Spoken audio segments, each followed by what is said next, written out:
Ooga fucking Ooga cunts, and welcome back to another Cunt News Network. I'm sorry, another CNN, the Cunt News Network. I fucked up that intro. We bring you the news that's already been brought by somebody else. Tonight with me, as always, is one of my co-hosts, Sestra. Rob will be here later. He's supposed to actually be here in about roughly 45 minutes because he's still got work to do. So he is going to unfortunately be late, and hopefully he will come in with some pretty good fucking Florida man stories, which continuously makes me wonder what the fuck is going on in Florida. And if Florida is the second worst state in my head, what the fuck is happening in California that doesn't actually make the news very often? A lot. That's the answer. There's a lot going on. Anyways, how are you doing tonight, Sestra? I'm not too bad. Just mostly hanging out with the cat and fucking sleeping the day away. Hanging out with the cat, sleeping the day away. That's actually not a bad way to spend your afternoons or just spending the day in general. Right. I've pretty much said fuck off to adulting this weekend and literally slept all fucking weekend as much as I could. Just like, fuck the world. Fuck society. Yeah, let's all sleep. I have a life. I'm a 35, 36-year-old lady with a cat. Yay! Wait, why did you say it like that? Are you unsure of what your age is? You know what? Honestly, okay. I have this is something that I did for years, because for years what I was doing is I would sit there and I would turn my new age, and I kept saying that I was the age I was before. So like when I turned 17, I was saying that I was 16 for like a few months after, and then going, ah, shit. So to try and counteract that and counteract my brain, I would sit there a few months before and try and say that I was the next age. So now I can never remember if I'm 35 or 36. That is wow. Just okay. I have a tip for you. It's gonna help. Look at your birth certificate and figure out what year that actually all went down. Don't guess. It'll tell you what year it went down. And then count how many years it has been since then. You will have your answer. And, no. You know. I'm talking off the top of my head, just not even like trying to count back or anything. Just going, okay, I'm 36. You know what? And I go, I turned 37 next year, right? Okay, hold on. 1, 2, 3. Yeah, I turned 37. Good God. You know, that's something that I would expect Fat Pat or Sofang to do, because those guys are always drunk. I would expect that's actually where it fucking came from, is because I was drunk one night and I was like, you know what? I'm always fucking forgetting like to say my actual age after I fucking turned it. Like, fuck this. I should like try and say that I'm going to be da-da-da. And start from there. Now that instead of counting. Yeah. I don't think even Toon actually knows what age he is, to be honest. The run-on joke with him now is that he's an alcoholic, and yeah, I don't think he actually knows what age he is. He's probably like up there in his 20s. He knows that much because he can buy beer legally. Mm-hmm. But that's about as far as it really goes for him. See, and that's the other thing. I don't give a fuck anymore. Not fair enough. To where I'm just like, I'm over 35. And I go, yeah, I definitely over 35, which is so weird. So fucking weird to say. Like, it doesn't seem like it. I Well, still feel like there's some bit of a teenager in me, you know? It's fucked up. oh, I've been saying Aging is weird, y'all. it really is. I've been saying it for a very long time. I'm not actually an adult. I am a child with a drinking permit. Yes. So that's Yes. that's pretty much where I'm at. No, actually, the other day, somebody, one of my own family members, had to re-ask what my age is, because let's be honest, my family doesn't exactly have the greatest of memories. We all suffer from this, and it's genetic. But somebody in my family recently asked me what my age was, and I told them. But for a second there, I actually questioned myself because I wasn't sure if that was the correct answer. So I felt I know how you feel, but at the same time, I'm still confident in the number. But before we go into anything tonight, I'm just gonna actually jump over to the chat and see exactly what is going on. Somebody did give an orange box. Rotten Beast, Brockus, how do you feel about the bullshit attacks on Vic Mignogna? On I don't like it. Vic Where did I Mignogna. lose now? Okay. Other than my fucking memory, because I'm getting old. Sestra, do you watch anime? No. No, there you go. Not much. That's why you wouldn't really know Vic Mignogna. Okay. If anybody actually is a very big anime fan, at some point or another, you do want to know who is voicing these characters. It's just a habit. I don't know why, but it is a habit that every anime fan inevitably fucking finds themselves getting into. And even if you only get curious about like 4 or 5 voices that you hear frequently, you still just, at some point you get a little bit curious. And Vic Mignogna is actually a very famous anime voice actor. He's known best for a lot of characters. He is the voice of Tamaki from the English dubbed version of Ouran High School Host Club. He is also the voice of Edward Elric from Full Metal Alchemist, and many, many other characters. Recently, he was the voice of Broly in the Dragon Ball Super Broly movie. And because the movie was so fucking successful, this happens every time something he does is successful, more accusations have been directed at him. He's being called a racist. There's no proof of this whatsoever. God. He's being called a homophobe. There's no proof of this whatsoever. The closest that they have to some kind of bullshit proof of him apparently being a homophobe is because somebody at a con once asked him if he thinks that a character he did the voice of is in a gay relationship secretly with another character from that same series, and Vic said no. He especially said... I overheard about this. Okay, yeah. I overheard about that. Well, at least that part of the story anyways. Yeah, and the thing is that Vic said no specifically because he actually knew the answer was no. Even if it is a bit of an interesting idea, it's not canon. And Vic Mignogna, to not a lot, I didn't even know this until recently, is actually Christian. No joke. He is a Christian. And he probably isn't very comfortable with homosexuality. I'm not saying he is or isn't. I don't know the man personally. I've never spoken to him on things like this. Hell, I've never even been in the same room as him. I think. I went to like 3 different anime conventions. I don't believe he was at any of them. But still. As far as I know, Vic Mignogna is not a homophobe. In fact, he is friends with lots of members of the LGBT community. So it's very hard to believe that a man who comfortably hangs around gay men or gay women or even trans men and women would be a homophobe, because you kind of don't like those people in general. And even if there is a level of professionalism, he doesn't have to go out of his way to fucking hug them to not even so that. Ridiculous.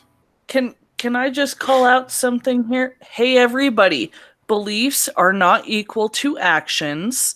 Sure. So just because somebody who is Christian or whatever, like, believes that something is a sin doesn't mean that they fucking hate the person or what they're doing or are against that person. They're just personally, okay, I'm not into that.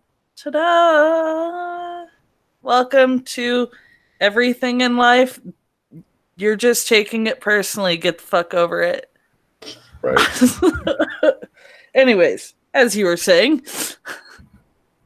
But yeah, so there have been a lot of accusations flung at him. Now, one of the most damning one is that he is very inappropriate to underage fans and to a lot of his female fans, which is very weird because a lot of the times at the cons, he goes there with his wife. So when exactly does this happen? Also, he's constantly around millions of people. So when exactly does this happen? Basically, why has this never been brought up before? Yeah. Oh no, here's the beautiful if it did part. Happen. Here's the beautiful and magical part, Sestra. This has actually been happening almost the entire time he has been a voice actor and been going to cons. People have been making false fucking accusations about Vic Mignogna, about being inappropriate, creepy, touching people in fucking inappropriate ways and stuff, and using, I shit you not, pictures of him hugging or kissing on the forehead or cheek various fans who have consistently come out multiple times in the past and said, I asked for all of this. If I was uncomfortable, I would have said something.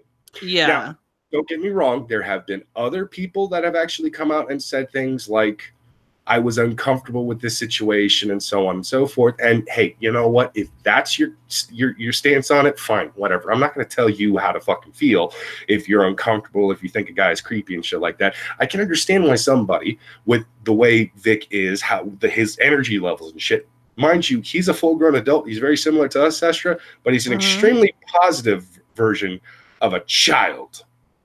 He's very playful. But he can also be an asshole. I have heard a lot of different stories where he has said and done some pretty fucked up things. He has demands that must be met or he won't show up. He has been known to throw fucking childish rants and fits in hotel rooms entirely because one reason or another and stuff like that. So everybody has their issues. Yeah, I mean, if we're going to fucking try to crucify Vic Mignogna for shit like this, let's go ahead and go down the entire list of ridiculous shit every other celebrity has done in the past. Because, let's be honest, Vic isn't the fucking only person who has ever done some shit like this. Marlon Brando? Marlon Brando used to have some pretty ridiculous fucking demands with food. Anytime he would make appearances. Mariah Carey is the biggest goddamn diva. Everybody knows that. Fucking every single like musician, every single, oh my god, all the issues that we've had with like just American actors in general and musicians in general have these what we see as really extravagant or fucking weird things. And then when you sit there and you look at yourself and you're like, yeah, I don't really like this sound or this texture. Hey, guess what? You're making a lot of fucking money. You can demand that shit. Not be there. Or be there. Just to make your life a little bit easier while you're there. And you know what? I would too. No fucking joke. My little green room has to be all soft shit.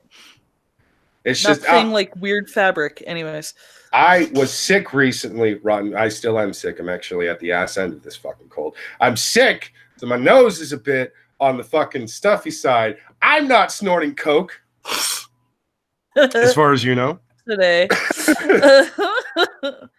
Anyways, Andy. No, hey.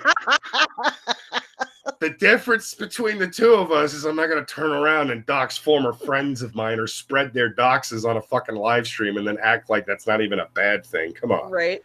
Anyways. We had to, y'all. We had to. Anyway, yeah, well, fair enough. I'm not even going to be mad at that one. That was actually a good jab. But the Vic Mignogna stuff is very annoying. People are pretty much making accusations, and every single time somebody comes forward with supposed proof, it's debunked. I've yet to see any solid evidence actually proving that Vic Mignogna has done the horrible things that they say. And one of the biggest things that people are going off of is what a cosplayer, Jesse Pridemore, is claiming Vic did to her, which is interesting because she also at the same time tried to implicate Todd Haberkorn, another famous voice actor, somebody who's probably just as famous as fucking Vic Mignogna, who both of them have worked on the same projects multiple times. In fact, they have both worked on Full Metal Alchemist. Todd Haberkorn is the voice of Ling, whatever the fuck that Asian character's name is. He's supposed to be like the Chinese guy. They were also in Todd Haberkorn was one of the twins, the Hitachian twins in Aron High School Hose Club, and several other projects. The two of them worked very closely together multiple times. Wait, well, High School Hose Club? Aron High School Hose Club. It's actually Host. Okay. Yes, sorry. Host Club. What the fuck? Not hose. Jesus Christ. Hose Club? Really? Hose Club? First Dude, it's a fucking anime. I don't know. I have seen animes on all sorts of shit, so... Fair enough. Anyways. So in this big Facebook post that Jesse actually makes, the first couple of paragraphs, she's talking about somebody who she doesn't straight out name, and it's because this is another very popular, very powerful voice actor and such. And it just so happens to be Todd Haberkorn. Todd gets wind of this, gets very upset, and then responds with his own very long-winded explanation of the actual events that legitimately went down that particular night that she talks about, because the way Jesse puts it is Todd fed her drink after drink after drink after drink, then took her back to his hotel room. She blacked out, and she doesn't remember what happened, but she assumes that she was sexually assaulted. That's kind of what she's alluding to. Todd then explains they're adults. They made their own conscious choices to drink as much as they did. Then they went back to his hotel, and they both had sex. Neither of them slept, and they basically went back to what they normally would do because Todd had panels to do in the morning, and she had appearances to make because she's a fucking cosplayer and shit. So they went off and they did their fucking things. And then he showed the correspondence between the two of them for almost the entirety of their relationship since that particular night, because they stayed in contact with each other. They were friends. And she was still trying to hook up with him multiple times, even though he was like, I just got out of a long-term relationship. I don't really actually want to do stuff like that. I don't want to commit to another relationship. And she tried to play coy and say, oh yeah, no, I don't want to do that either because I just got out of a long relationship myself. You know, I'm getting a divorce. Like Todd Haberkorn was going through his own divorce. She was going through her own divorce. They were both fucking over the age of 21, consenting adults, all that shit. But she tried to spin it to make it sound like it wasn't what it was. And then if you actually pay attention to their back and forth conversations, Jesse's talking a bunch of mad shit on Vic. If you actually go through and read those screenshots, she talks a lot of shit on Vic because Todd and Vic work very closely together. And she doesn't like him. So if she's willing to make up and fabricate the actual night of their hookup in a way that makes Todd sound like a fucking monster, what makes anyone think she was telling the truth about Vic and how he treated her? Yeah. It's just one of those things where it's like in one fell swoop, you've already been proven horribly, heinously wrong by your own fucking words. As a shitty person who obviously has it out for somebody already. And it's not too far to fall from, oh, you already think so-and-so is a shitty person, so yeah. That's okay. See, Rotten Beast is actually adding into it. I knew there was something a little more that I was forgetting about. When it was pointed out that she was full of shit with the Todd Haberkorn stuff, she then tried to fire back and claim that she was too innocent to understand what was going on. Oh my bitch, you were getting a divorce. You were 20 fucking 4. Get over it, you stupid lying cunt. You've been outed. I'm one of those people where I'm like, okay, I'm getting to the point as I age, old lady rant here, where it comes to just because you don't want to take responsibility, just because you're afraid to, or you don't feel like you should have to, or you haven't had enough experience in life, or whatever, doesn't mean that you're not still responsible for the fucking actions that you take or do not take. Mm-hmm. Now, that's not blaming anybody. That's merely saying, life shit, man. Tough titty. Like, it's what the fuck happened. Take it as a lesson, learn from it, do better, be better. The end. Move on with your fucking life. Don't sit here and go, I was 24 and I was naive. That's nice. There are plenty of people who are 42 and fucking naive. Can't fucking use that excuse. No, it's not so much that she tried to make it sound like she really didn't know anything. She didn't know what consent was. She didn't know what sex was. She was corrupted. No. Are you kidding me? I'm 35, and at the age of 30, I was told that my idea of consent was wrong.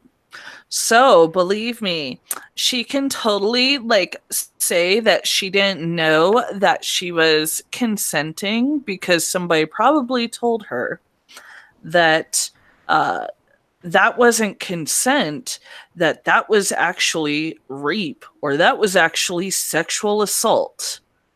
And I'm like, no. Because intent and context does fucking matter at the point in time of which it fucking happened. And if your intent and your context at the time was, this is not rape, then bitch, it's not motherfucking rape. Just saying. Anyways. It's so fucking pathetic. Rotten Beast is also pointing out, the worst part is Vic is such a sweetheart that the only person he is blaming is himself and no one else. I actually saw that video and it's very heartbreaking. Again, this is a guy who is flawed. He's human. Holy shit. And has thrown fucking childish fits in the past for one reason or another. It's okay. There have been bigger name celebrities, Beyonce, who have thrown worse fucking fits over nothing, and we still see them being worshipped like gods and goddesses. So calm the fuck down. Look at Cardi B nowadays. Oh my god, what a fucking crybaby. Let's not look at Cardi B at all. I don't want to fucking even hear Cardi B. That woman annoys me on every fucking level. But no, so yes, Vic can be an asshole. Vic has thrown childish fits in the past. Vic is a Christian, and whenever he's doing a con and is there on a Sunday, he wants to do a sermon. It's not fucking mandatory, but he wants to do a sermon for his fans because somewhere down the lines there was some kind of a rule that said if you're an anime fan, you can't be Christian. Despite the heavy Christian overtones most anime, popular anime, mind you, actually has in its stories. Like, I don't know, one off the top of my head that's really popular. Hellsing? Don't know if there was any Christian symbolism in that one.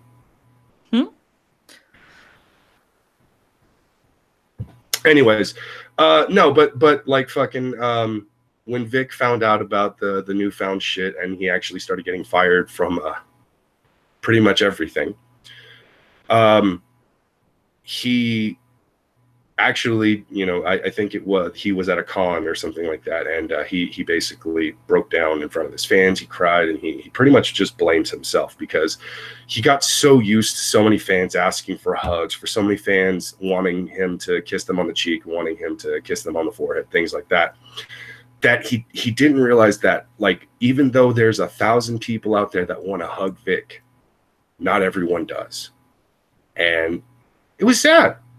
It was fucking sad because most of the videos I've ever seen of Vic, most of the stories I've ever heard of Vic have been Vic Mignogna being a fucking sweetheart. He loves his fans above anyone else, as any entertainer should.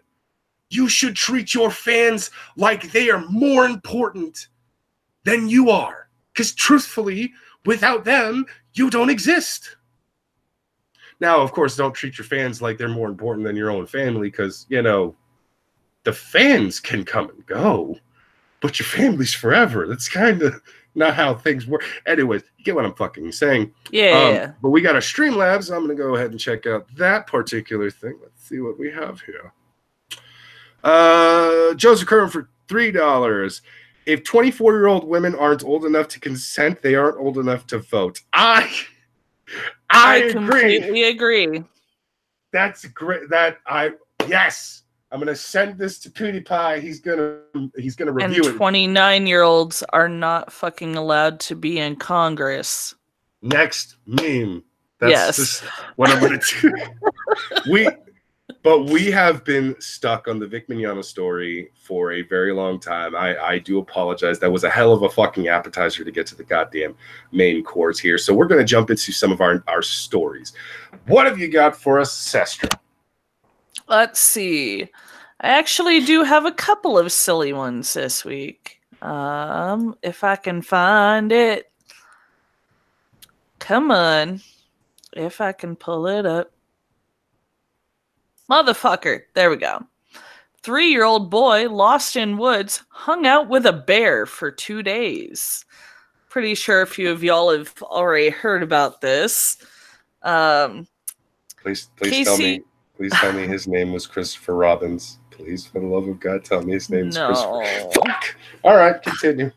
Wouldn't that have been cute, though? So Casey Hathaway was found safe and well after sparking a massive search and rescue operation in North Carolina. 3-year-old boy who went missing for 2 days has told his family he hung out with a bear in the woods. Now, let's remember here, this is a child under the age of 5. So, some of this story may be fabricated to child's imagination. Casey Hathaway was found by a professional search and rescue team near Caton in North Carolina on Thursday, ABC News reports. This was last week before. Craven County Sheriff said they responded to a tip that the youngster was heard calling for his mother. Casey was found entangled in thorny shrubs about half a mile from where he went missing. In a Facebook post that appears to have since been deleted, his aunt said that Casey was smiling and talking after he was found. She added, "He hung out with a bear for 2 days. God sent him a friend to keep him a friend.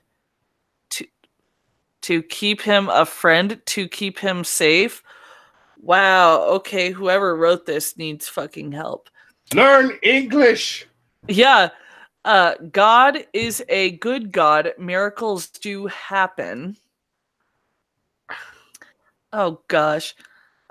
Casey spent Thursday night at the medical center. His mother said he is good. He is up and talking. Already asked to watch Netflix, so he is good. So I can't find one of the original reports I had seen on this, but from what the parents said that he said, some people were reporting that the boy was saying the bear helped him survive by showing him how to forage for berries and shit like that. And I'm just like, no, bitch.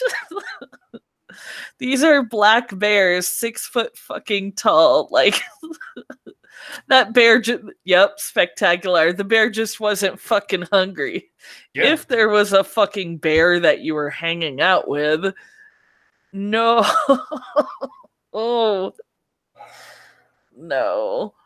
Yeah, there's a lot not being talked about when it comes to that particular story. I don't know exactly everything that happened, but we're just gonna have to go by what the kid apparently says. Like, yeah, Winnie the Pooh showed up and taught me how to swim, and me and Tigger went and hung out with Piglet. It was great. I had a lot of fun. Kid, how many of those mushrooms did you eat? You fucking hallucinogenic little shithead. You fucking nut job. That kid survived off of 2 days of LSD. That's what happened. That's the other thing that I'm sitting here and I was thinking when I first heard those reports is I was like, wait a second, a 2-year-old child does not have the knowledge and or capacity enough to understand A, that bears forage, B, that bears fucking look for berries. You know, shit like this. I'm just like, no, that wouldn't have come from a fucking 2-3-year-old child. Okay. Yeah. Lionel in the chat needs to calm his fucking thirsty ass down. Okay, first of all, he wants to know where the notorious RBG is, Ruth Bader Ginsburg, if you are not aware of what that is. I thought that they already found her. I don't know, and I don't fucking care. He keeps asking where's now Ruth. I'm fucking curious. God damn you. And then he's also saying me and Tigger went hunting for, and I'm not going to finish that sentence. You know what he's saying. The crabs are waiting. Nibs. You know what? You need to stop. Here we go. 6 days ago, Ruth Bader Ginsburg makes first public appearance since cancer surgery. She made her first appearance on, give me a second, February 4th. So on fucking Monday. So chill the fuck out, people. It doesn't matter. They're going to keep making the fucking jokes. Anyways. Yeah, no, I don't think that bear story is accurate, especially since it's a 2-year-old kid. I've never known a 2-year-old to be able to articulate what happened to them in 2 days, let alone 2 fucking goddamn hours. All right, so don't even fucking sit there and tell me that this kid is intelligent enough to not only survive on his own with just a bear companion for 2 fucking days, but also that he can use English enough to actually tell you the bear helped me forage. A big fucking word for kids, by the way. Right. For berries to survive for 2 fucking days. No, this kid pissed and shit himself scared for 2 fucking days and imagined that there was a bear companion. He's seen Winnie the Pooh 1,000 times. God damn it, his mind took over in his extreme fear, and he just was like, I have an imaginary bear buddy. His name is Baron, and he has a brother named Scrappy. See, and honestly, that I can... Children's language and understanding of the world is so extremely basic at that point that the most you would be getting out of that kid is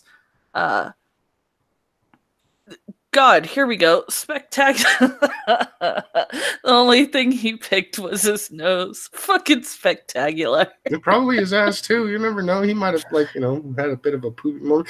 But Joseph Kirkman was in the chat saying that Ginsburg went on went on Ellen and danced around. I highly fucking doubt that woman danced because her bones are made out of peanut brittle at this point. She is hip deep in that fucking grave, all right? That woman is one good breeze away from just keeling over.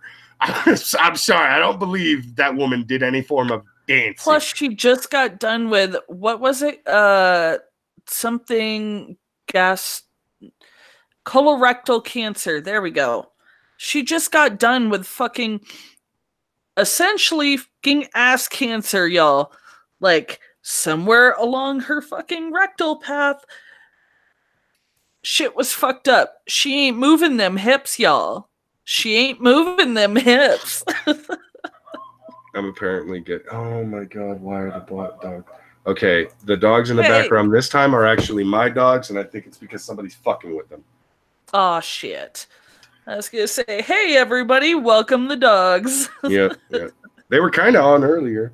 You just didn't hear them for that well, I guess. I don't know what happened. Wow. Okay. So we're going to move on to See, I feel like I have been playing a bit of a bias game here and really only reading from the Daily Wire and fucking louderwithcrowder.com. And it's because Crowder has been so fucking good lately. They really have. And I actually enjoy louderwithcrowder.com, which is why I continue to read from louderwithcrowder.com to bring you guys the news.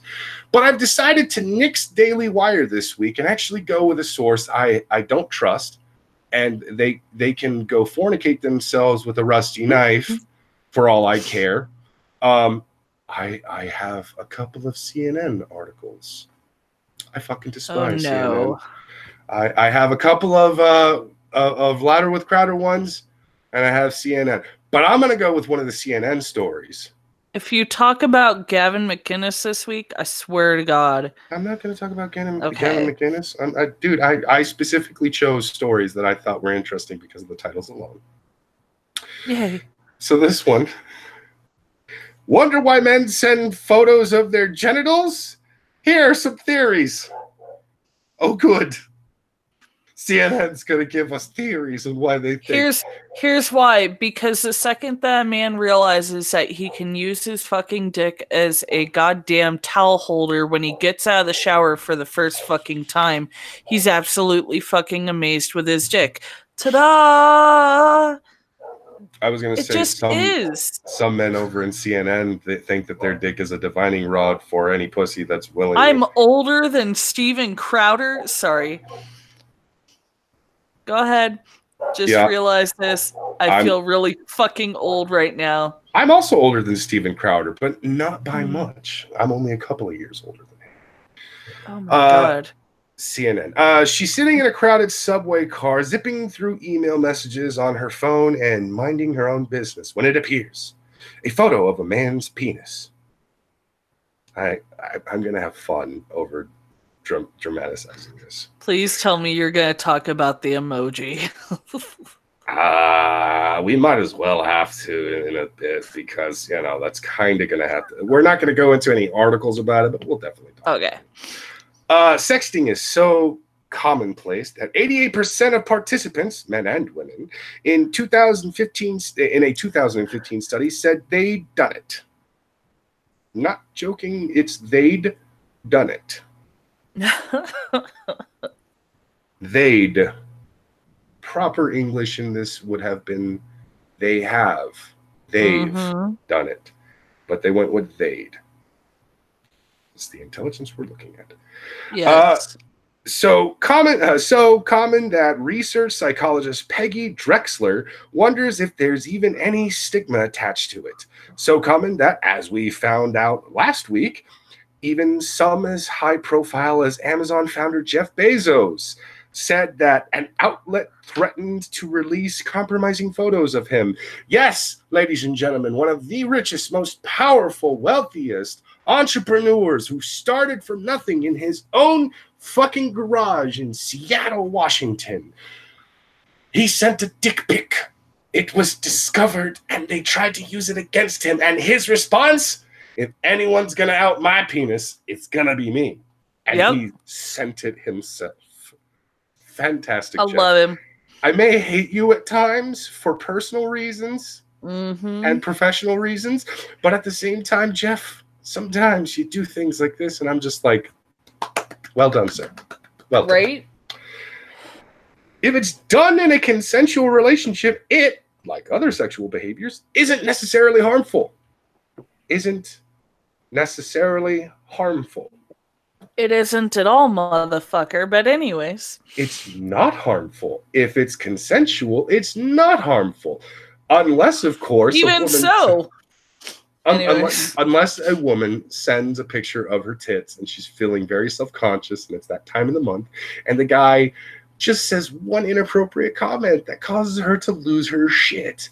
Or maybe the dude sends a picture of his, toolbox and all of a sudden there's too much of a forest in the background and the lady makes a comment about that. Suddenly he's feeling self-conscious about the fact that he really needs to manscape a bit.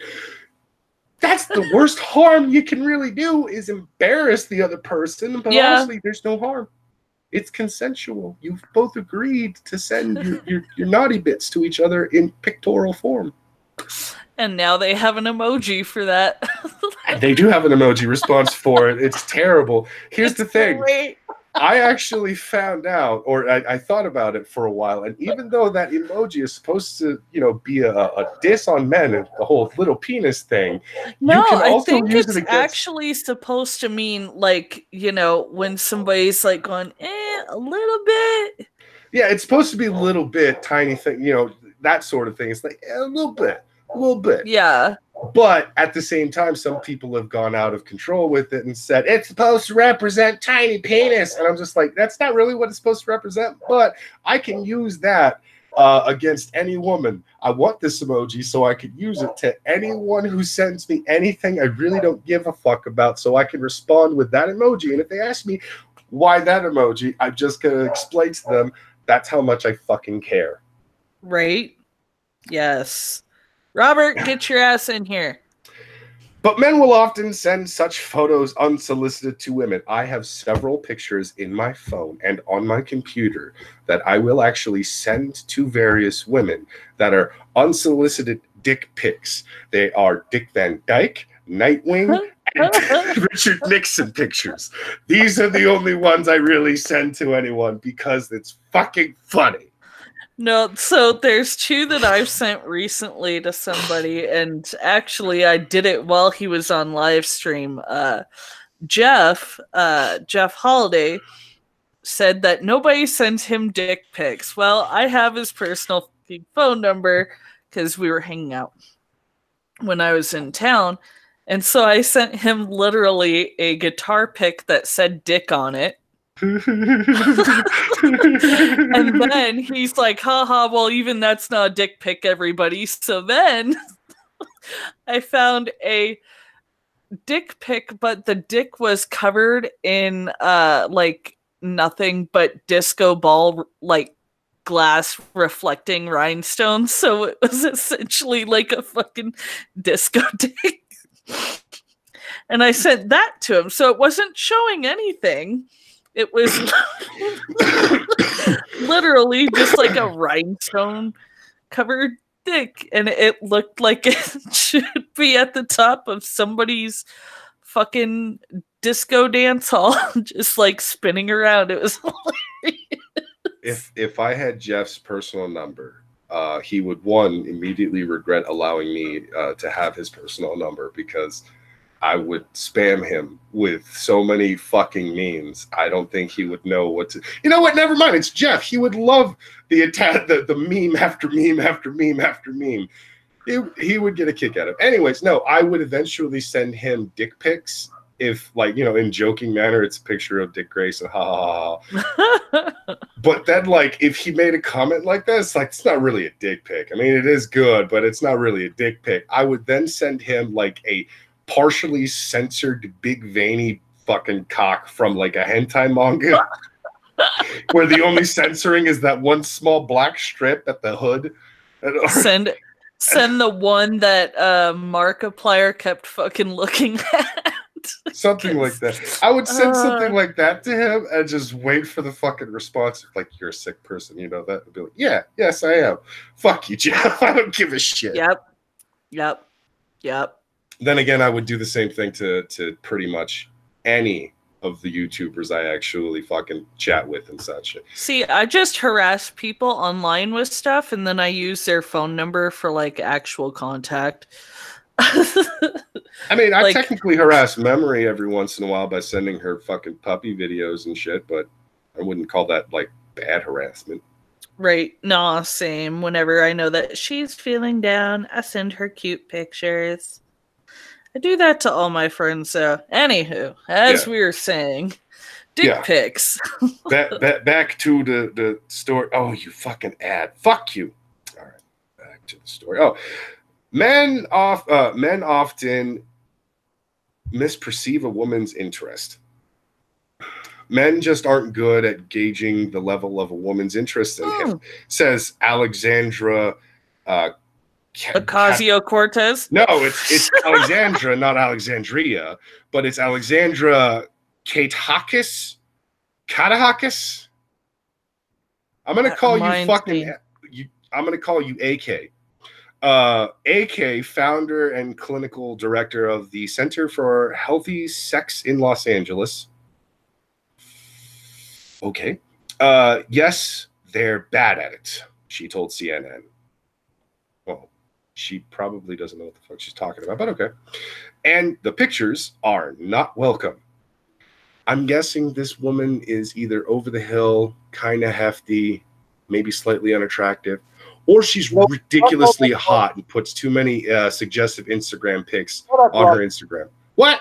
Shut up, Brockets. Fuck that noise. It's not that men can't pick up women's signals. It's that women are fucking teases and love to play mind games. They not only that shit.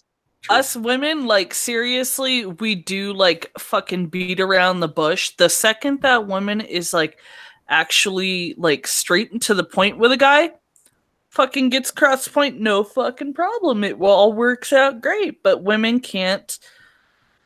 Women are afraid to fucking be upfront and honest. One of the best videos I came across this week was one of those, I don't know if y'all watch this, comment awards on YouTube. They do like meme compilation shit. They did one this week called "What Are Some Guy Secrets Girls Don't Know About?" and it took from like Reddit.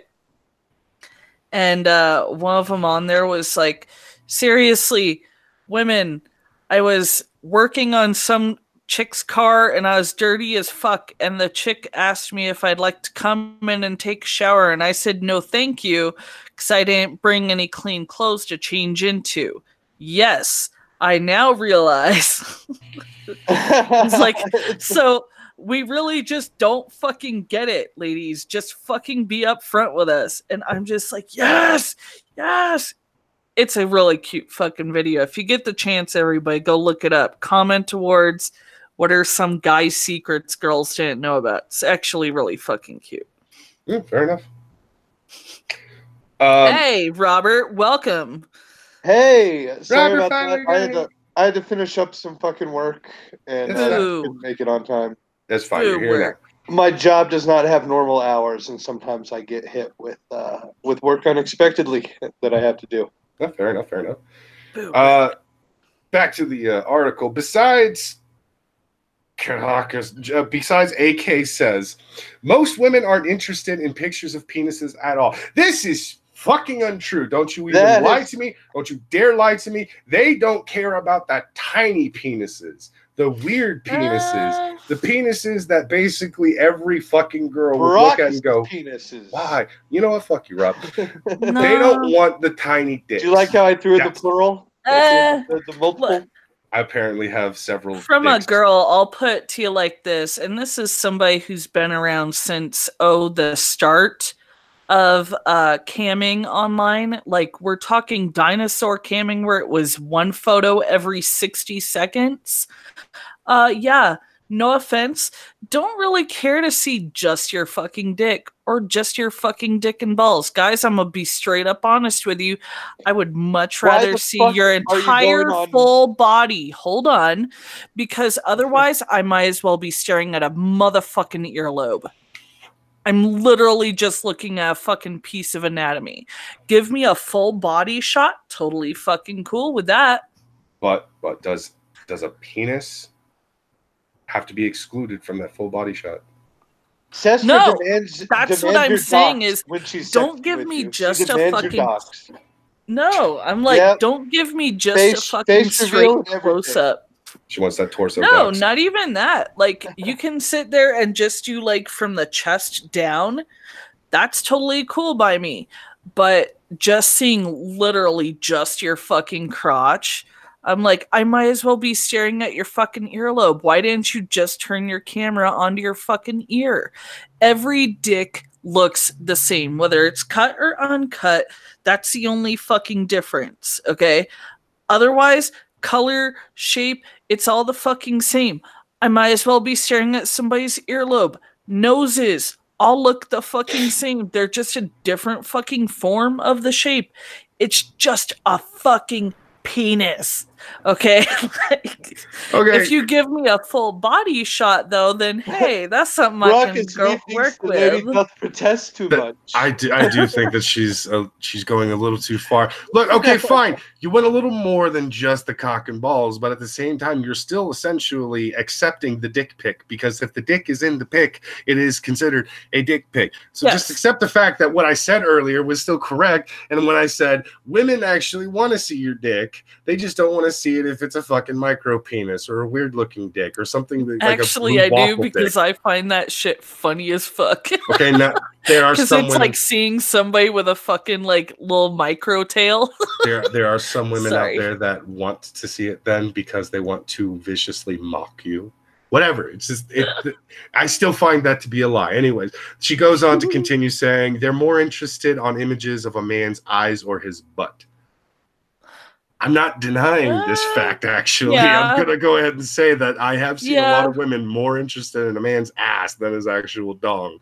Still, for Very you true. to say that women don't want to see your dick, that's a fucking goddamn falsehood, because they want to know what they're working with before they actually ride that damn Yes. pony. Don't you even lie to Yep. me, ladies. Yep.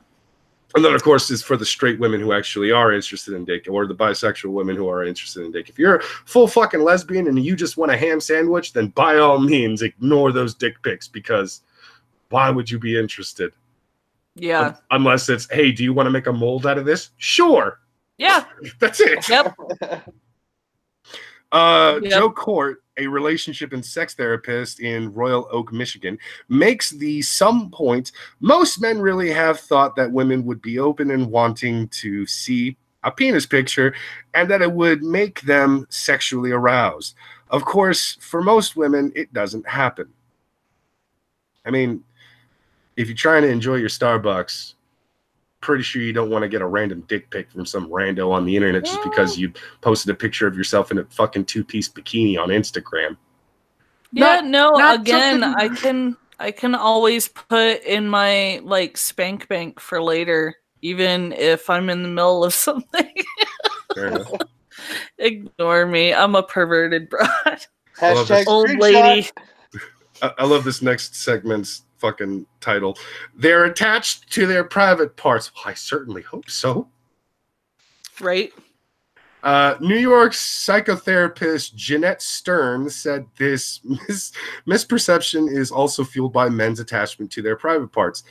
I think men generally, more than women, feel a connection to their genitalia and want the person they have are interested in sexually to share that interest, said Stern.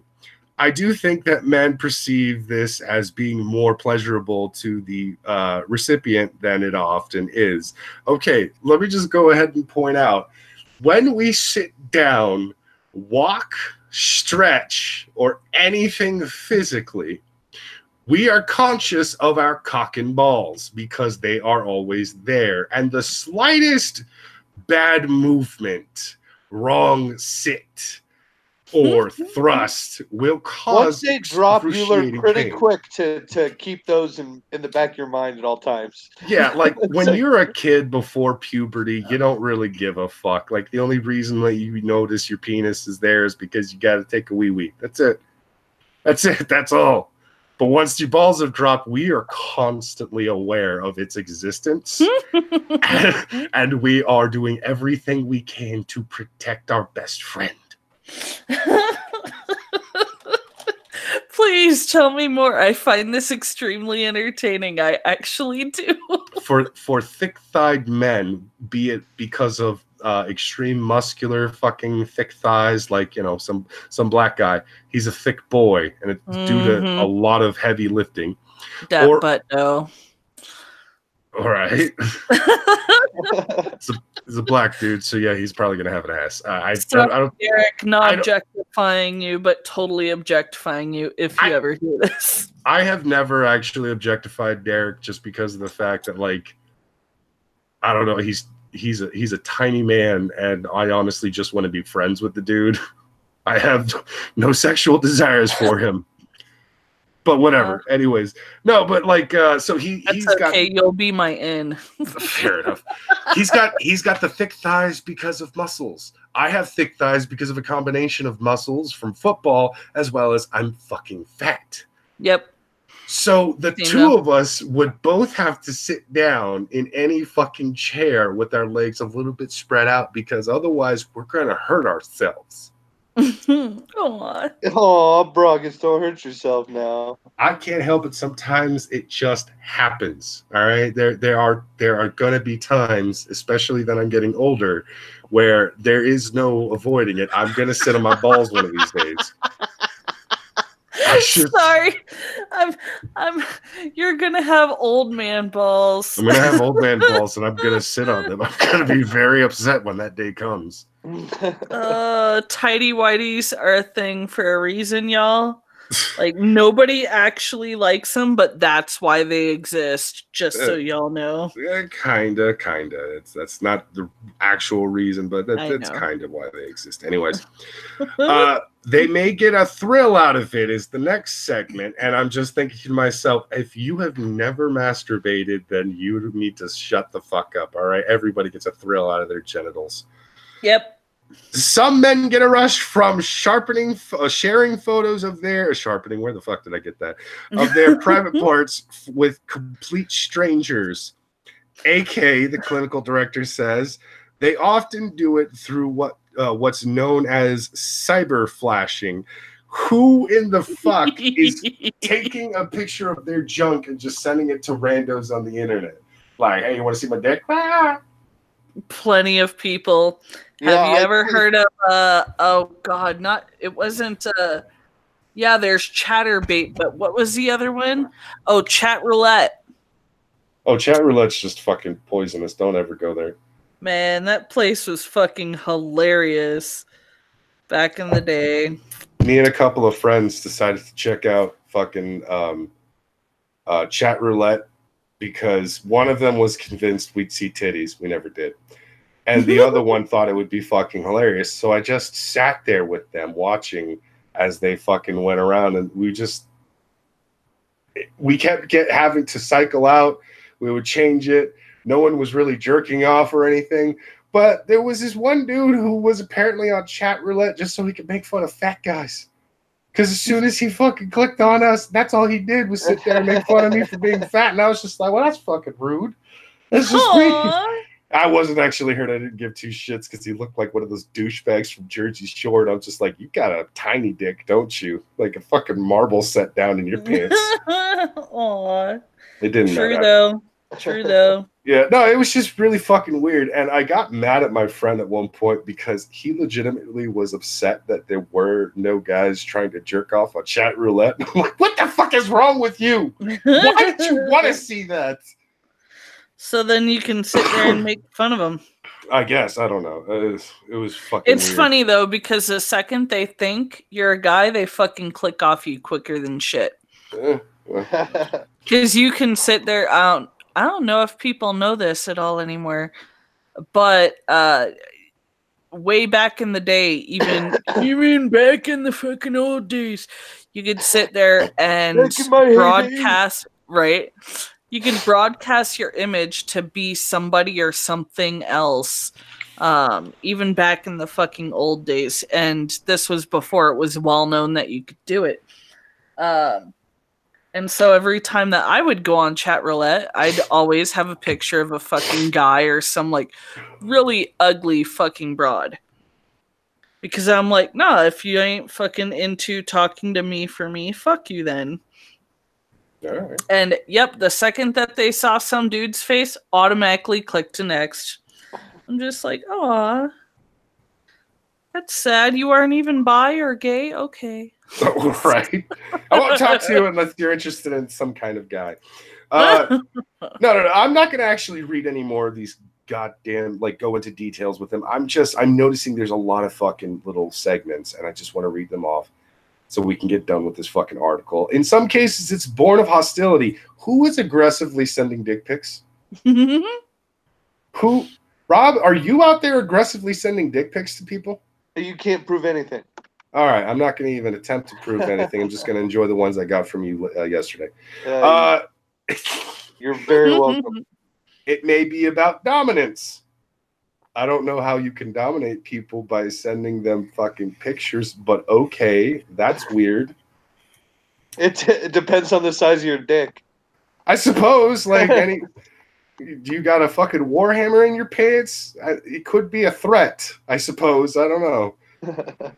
For many, it's an impulse thing. I don't think anybody has the impulse to take out their fucking camera phones, take pictures of their wangs, and fucking send them off to anyone. But all right, there might be some people out there. There's people out there scared of the color yellow. Wouldn't be surprised that they would have that kind of crazy impulse. And finally, there's some evolutionary basis to it. I want to go into that, but at the same time, I don't want to, because this is a CNN article and they probably are just going off of some crazy ass fucking thing. So what evolutionary basis might it be? We will come to that question at a later time. For now, however, we're going to cut away from this story. We're going to move on to one of Rob's stories. Rob, what do you have for us in the world of Florida Man? Let's see. How about man threw meth-fueled death party for ailing wife? Yes! Yeah, I know how to pick them. All right, Tampa, Florida. A man was accused of giving his ailing wife methamphetamine, told authorities he threw her a death party before she died. The Mankato Free Press reported that Dwayne Johnson... That's his dude's name. Oh my God. Dwayne Arden Johnson. All right. So The Rock, age 58, of Searles, Minnesota, was charged with criminal neglect and receiving stolen property after his wife's death on Thursday. Deputies said Johnson called 911 at about noon to report his wife, Deborah Lynn Johnson, 69, had died. Officers arrived at the couple's home and found the words, "Death Pard God Hell," spray painted on the front door. A naked Rock allegedly ran outside and said his wife was dead. I had no idea this was a naked man story as well. Oh, yes. A naked Dwayne Johnson allegedly ran outside and said his wife was dead, then ran back inside to take a bath. He was later found in the bathtub, hallucinating and trying to wash white and black things from his skin. Deborah Johnson's body was found wrapped in a sheet at the top of the stairs, deputies said. The newspaper reported that Deborah had been living in a nursing home, but Dwayne checked her out days earlier because she wanted to die at home. Dwayne Johnson said they took methamphetamine and she stopped taking her medications. They spent their final hours having sex and listening to metal band Quiet Riot. Okay. Fuck yes. You know, if you're gonna go out, that's a hell of a fucking way to go out, I swear. Right? Banging and listening to Quiet Riot. And then after they're done banging and she's dead, he immediately calls the cops, wait for them to show, and then goes to take a bath. I'm guessing. I don't know why else he was naked. Dwayne said Deborah began having convulsions, but wouldn't let him call police. After she died, Johnson said he washed his wife's body and wrapped her in linen, like the Bible told me to do. Like the Bible told me to do. Well, damn, we got a Christian on our hands. He said he waited several hours to call 911 because he wanted to make sure she was dead. A search of their home turned up 4 rifles, 2 shotguns, and hundreds of rounds of ammunition of several varieties, which were allegedly stolen. Dwayne Johnson was arrested without incident and was charged with criminal neglect and felony counts of theft and receiving stolen property. The bond was set to $250,000 or $150,000 with conditions. I don't even hate any of this story. Like, this is all good. Just you and your dying wife just fucking meth the fuck up and start banging to Quiet Riot until she seizes and dies. Hey, I want to go out like that. Spectacular, get ready. What the fuck? Hey, if you need some meth, I know a guy. I'm just kidding. It's Shit, I we'll don't be know a in meth guy. Wyoming. You know, Believe me, there's plenty. I know a guy for just about everything else, but I don't know a meth guy. Oh, I do. It's called Arvada, which apparently is like meth capital of Colorado, which I never knew No, before. but that is a place, not a guy. Unless Jeff is from there. Is Jeff? No. Is that his one? Okay. No, Spectacular and I both come from there. We know plenty of people. Well, shit. It sounds like you needed better friends growing up. Yes, we both did.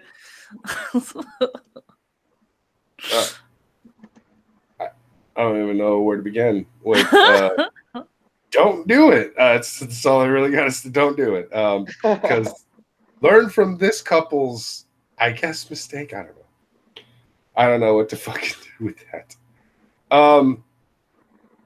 But wow, that is a hell of a fucking story. We're gonna go ahead and move on from this story. Not even give ourselves real time to discuss too much on it.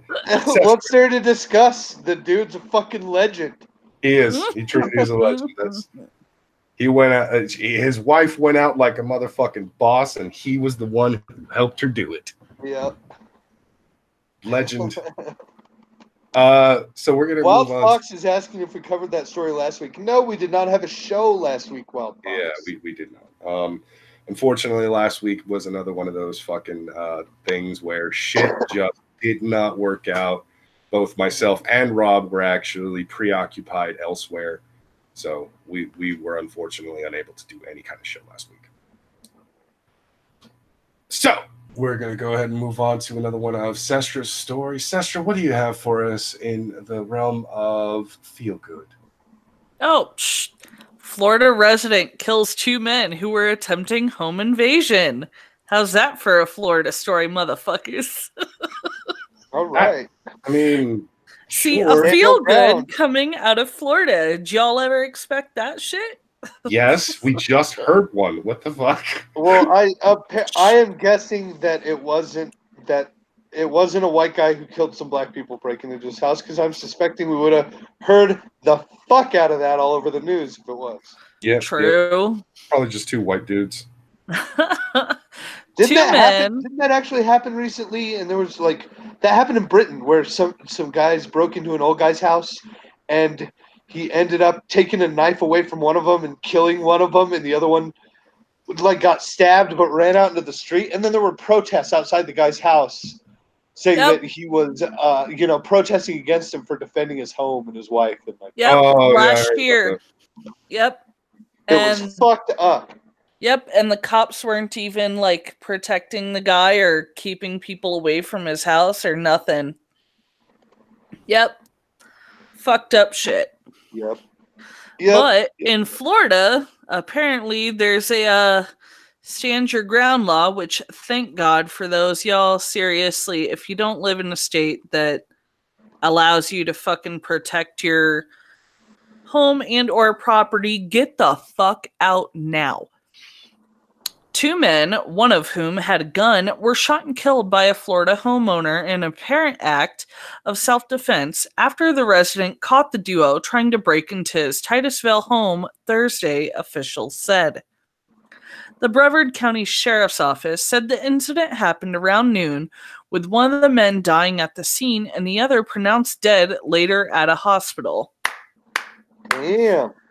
The second one was able to run from the residence, made it down the street, and collapsed down the street. That was a bad way of wording it. Brevard Sheriff spokesman Todd Goodyear told Fox 35 Orlando. The station reported residents in the neighborhood had recently formed a watch group after a shooting there last year left one person dead. Police said the shooter in Thursday's incident, the homeowner, appeared to be acting in self-defense. An investigation is ongoing to determine whether charges will be filed. Yeah, no, but just better not. Motherfucker, No, you come into my goddamn house, you come onto my property, and I feel threatened, you're fucked. That is absolutely one of the most fundamental things about human nature. Is if someone's attacking you, you have a right to defend yourself. Your home and your family. Yep. Yep.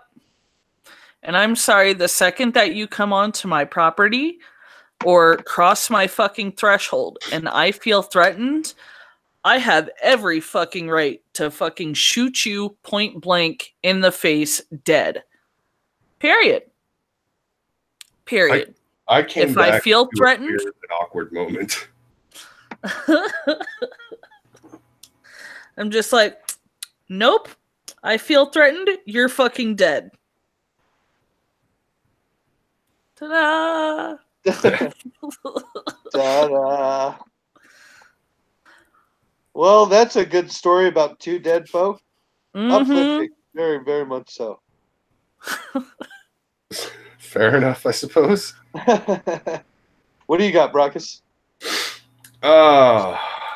Let's see. I have two different stories from louderwithcrowder.com that involve celebrities. Yes. Which one do you want to hear about? Rob Lowe or Chris Pratt? Chris Pratt. Rob Lowe. Chris is so fucking awesome, though. I'm sorry. Rob Lowe pimps the fuck out of Chris Pratt any goddamn day of the week. Yeah, but I would ride Chris Pratt's face over Rob Lowe every day of the week. I would ride Rob Lowe's face. Really? Fucking so hard. Ew. I think he's just going back to the good days of Goodfellas, and just that really was a good movie, to be honest. How about both? Just two short versions. You put an L in that word, both. God damn it. No, so Chat, who would you rather ride your face, Chris Pratt or Rob Lowe? One for Chris Pratt, two for Rob Lowe. Who do you want riding your fucking face? Also, what? Or do you want to ride their face? Just saying. Fair enough. Fair enough. Dirty bitches unite. Okay, so we have. I'll go over the titles and see which one you guys want. Leftists furious over Rob Lowe's tweet mocking Elizabeth Warren, or Ellen Page church shames Chris Pratt. That makes her anti-Christian bigot. No. Oh my god, that sounds so like it's not even news. It's so cringy. It's really not, but it is one of those stories where I'm like, it's not something overly political, but I'm gonna go ahead and click on it. I was gonna say, without even going into her story, into that story, am I the only one that's just like, I remember the 90s where, oh my god, Christianity and religion was being fucking hardcore attacked. Yeah. And now I'm just sitting here and I'm like, it's fucking old, y'all. Like, leave them the fuck alone. 6 years ago, people were attacking Christianity so much harder. Yeah, now everyone doesn't give a fuck. Everyone's fucking ignoring it. But nobody gives a fuck because we found a more annoying fucking opponent. Yeah, I know, but now somebody says one thing and it's a fucking news story. When 6 fucking years ago, everybody was talking shit on Christianity. Pretty much, yeah.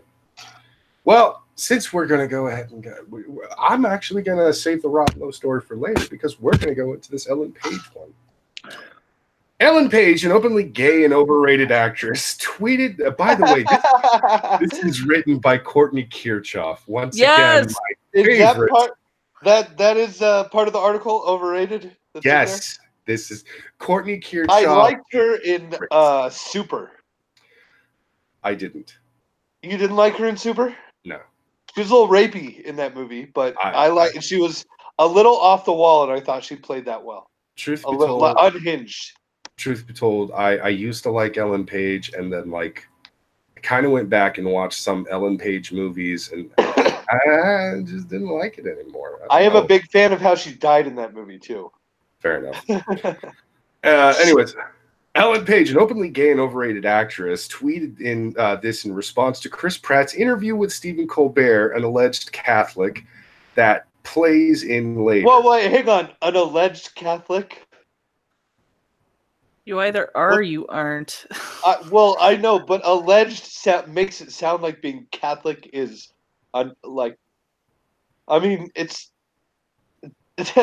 it's like a criminal, you know? It's the alleged fucking murderer. Well, true. I think it's because of the Hollywood... The alleged rapist, the alleged child molester the alleged Catholic. I think it's because Chris Pratt has never really been very open about his actual religious beliefs and such. And the Hollywood Reporter. So people are just accusing him of being Catholic. Well, again, the Hollywood Reporter is saying specifically in their tweet, fresh from fasting, Pratt, that's literally his fucking Twitter handle, by the way, talks about his spiritual side on Colbert Late Show, with, of course, the link to the actual article itself, or I think it's the link to the video. The Hollywood Reporter, yeah. Yeah, and Ellen Page is actually quote tweeting it. Okay, but his church is infamously anti-LGBTQ, so maybe address that too. Well, no, bitch, because that has nothing to do with it. Sure, but all right. I'd sit on her face just to shut her up. Yeah. Could we get into the specifics of Pratt's church and what it teaches? Sure, but I don't want to be. I don't want that to be my main focus here. Fact is, Christianity as a whole is very clear on its stance on homosexuality. The act of two ladies or two men getting amorous, and that's kind of bullshit too. Amorous is frowned upon, and yes, as it stands, most Christians will continuously say. I don't even know about that. Maybe most Christians in other countries, but I would say most Christians in this country are fine. There are hundreds of thousands, if not millions, of churches that fucking have no problem doing gay weddings. No, it says specifically it's frowned upon, not necessarily that they're 100% against it. Well, I know it's in the book, but I would disagree that it's frowned upon in this country. I would say that it's more accepted in this country than frowned upon. And frowned upon is the more fringe section of the way this country is nowadays. No, frowned upon is a very nice way of basically saying, I don't disagree. I'm not going to stop it, but at the same time, I'm not really a fan. Yeah. I would still say that is not the average viewpoint of the average Christian these days. No, the average viewpoint. I would dispute. I don't care. It's debatable. It's definitely debatable, but most Christians I know just flat out don't give a shit. If you they don't even care about gay marriage. The majority of Christians I actually know, they don't care about gay marriage. If you want to be just as miserable as fucking straight people, by all means, go ahead. We don't fucking care. California has voted for gay marriage 5 fucking separate times and had it overturned because a fringe few decided to bitch and complain over and over again. I'm not even fucking kidding you. That actually happened 5 goddamn times in this state. Look it up. Anyways, this is why I hate this fucking state. As it's a sin, Catholicism, being under the Christianity umbrella, of which Stephen Colbert is a member, is also anti-LGBT. Oh, so it was Colbert that was the alleged Catholic. Yet Page didn't feel compelled to dress down Colbert for his church's beliefs. Here's my real beef. Where does Ellen Page get off shaming someone else for their beliefs? What Page just did was specifically target someone for their personal values. So how is Page not an anti-Christian bigot? Trick question. That's actually, to be honest, at this point in the game, you do kind of have to sit there and really question it. You are consistently telling people not to judge you based on what you believe in, but will not hesitate to turn around and judge others on what they believe in. I think that's my biggest problem with it. Yeah, I'm just like, okay, so you have a problem with the religion and not accepting gay people. Why the fuck would you be dumb enough to call out like a single individual about that? Like, why would you call out Chris Pratt and like fucking shame him for it? Because Chris Pratt is actually vastly more popular. Tweet at the Pope. Tweet at the Pope. Fair enough, but like, let me put it to you this way. This Pope is fucking amazing. Anyway. Ellen Page is a technical childhood star. And the reason why I say technical is because she was actually like 13 when she first came onto the Hollywood scene and everything. So yes, she does actually count as a as a childhood star. Oh yeah, she was in like Hard Candy and shit. She was definitely a kid then. Yeah, she was in Hard Candy. The next role she did, I think, was Juno, but she didn't really blow up until somewhere around the third or fourth movie she did, because at some point she did a very bit part in fucking the X-Men movies, which then kind of got more. She was Shadowcat. She got more recognition as Shadowcat, and they kind of fucked her powers up and everything, because I'm like, that's not how her powers work, but okay. But Ellen Page is one of those actors that actually was around for quite a while and such. Chris Pratt came onto the scene in his 20s, and he was best known for his dumb fuck role. When I say dumb fuck, I mean the character is stupid. He played it fucking brilliantly. He did. That was such a good character. He was overweight. He played fucking Andy. I'm forgetting Andy's last name. Andy Dwyer. Andy Dwyer. There we go. In Parks and Rec, and everybody fucking loved him. Again, Ellen Page and fucking Chris Pratt kind of came into Hollywood right around the same time as each other. But who's the more popular of the two? Chris Pratt. Mm-hmm. Chris Pratt is fucking funnier, more interesting, more dynamic. He's Star-Lord. He did that terrible fucking Jurassic Park movie and its sequel. The Lego movie. He's the Lego movie guy. That got him huge with all the kids, dude. Fucking kids love that goddamn movie. He's known as the dude who got to bang Anna Faris before they divorced, sadly. Like, he is everywhere. Chris Pratt is amazing. He is a fucking treasure of humanity. Of the Chris's in the MCU, he is the best of them. Evans and Hemsworth said this themselves. I'm not even shitting you. There's an actual interview where the interviewers actually asked them, like, Chris, can we just agree that Chris Pratt is the worst of the Chris's? And then Hemsworth and Evans both said, no, he's the best of us. I still love that. That's amazing. That's awesome. I love Chris Pratt to death. The man is somebody I definitely admire. He's fucking weird. He's hilarious. And I have been told by many people that they're pretty sure that that's actually me from an alternate universe. Oh, shut the fuck up, Roger. Take that. Dude, nobody ever said that.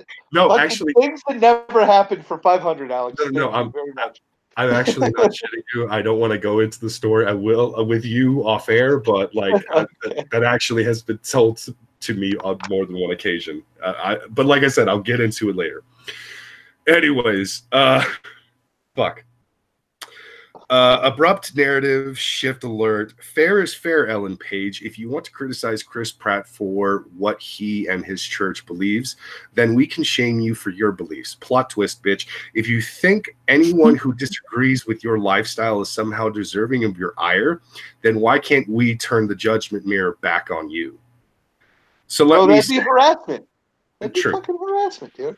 So let me say it. You, Ellen Page, are an anti-Christian bigot. Furthermore, you're a mean-spirited bully who thinks anyone who doesn't believe just as you do should be publicly shamed. Wiles quote tweet Chris Pratt, who shared an inspiring message about sharing light and hope. Who made you the lesbian goddess of justice? No, I'm actually a fan of public shaming. I think maybe not to a huge degree, but I did a little Monday Matt public shaming today. Fair enough, but like, how dare you? Righteous. But I thought that Ellen DeGeneres was the lesbian goddess of justice. Like, isn't that actually, or is she just the lesbian? Yes, Ellen Page is just fronting as the lesbian goddess of justice. Okay. Oh, fair enough. Okay, that's why she's getting blasted by Crowder, because she's not doing it right. Ellen DeGeneres would have done it in a much more tactful, funny fucking way. She would have done it in a way that made everybody laugh their ass off. And even exactly. Even Chris would have responded laughing his fucking ass off. I know Ellen DeGeneres is way far left, but fuck, she hasn't started spouting her goddamn mouth off like all these other fucking celebrities have. Well, that's actually a misunderstanding. Ellen DeGeneres is not that far left. Yeah, I could be wrong, but but either way, even if she's right, she hasn't started. Thank God I don't know fucking Ellen DeGeneres' political opinions. Yeah, I know but way she too many doesn't fucking dead name political trans opinions. people. I don't give a fuck what Ellen DeGeneres' political opinions, and I appreciate her for fucking keeping the goddamn shit out of it. Yeah. That's actually one of the reasons why she's not far left, because you don't really know exactly what her political fucking leanings are.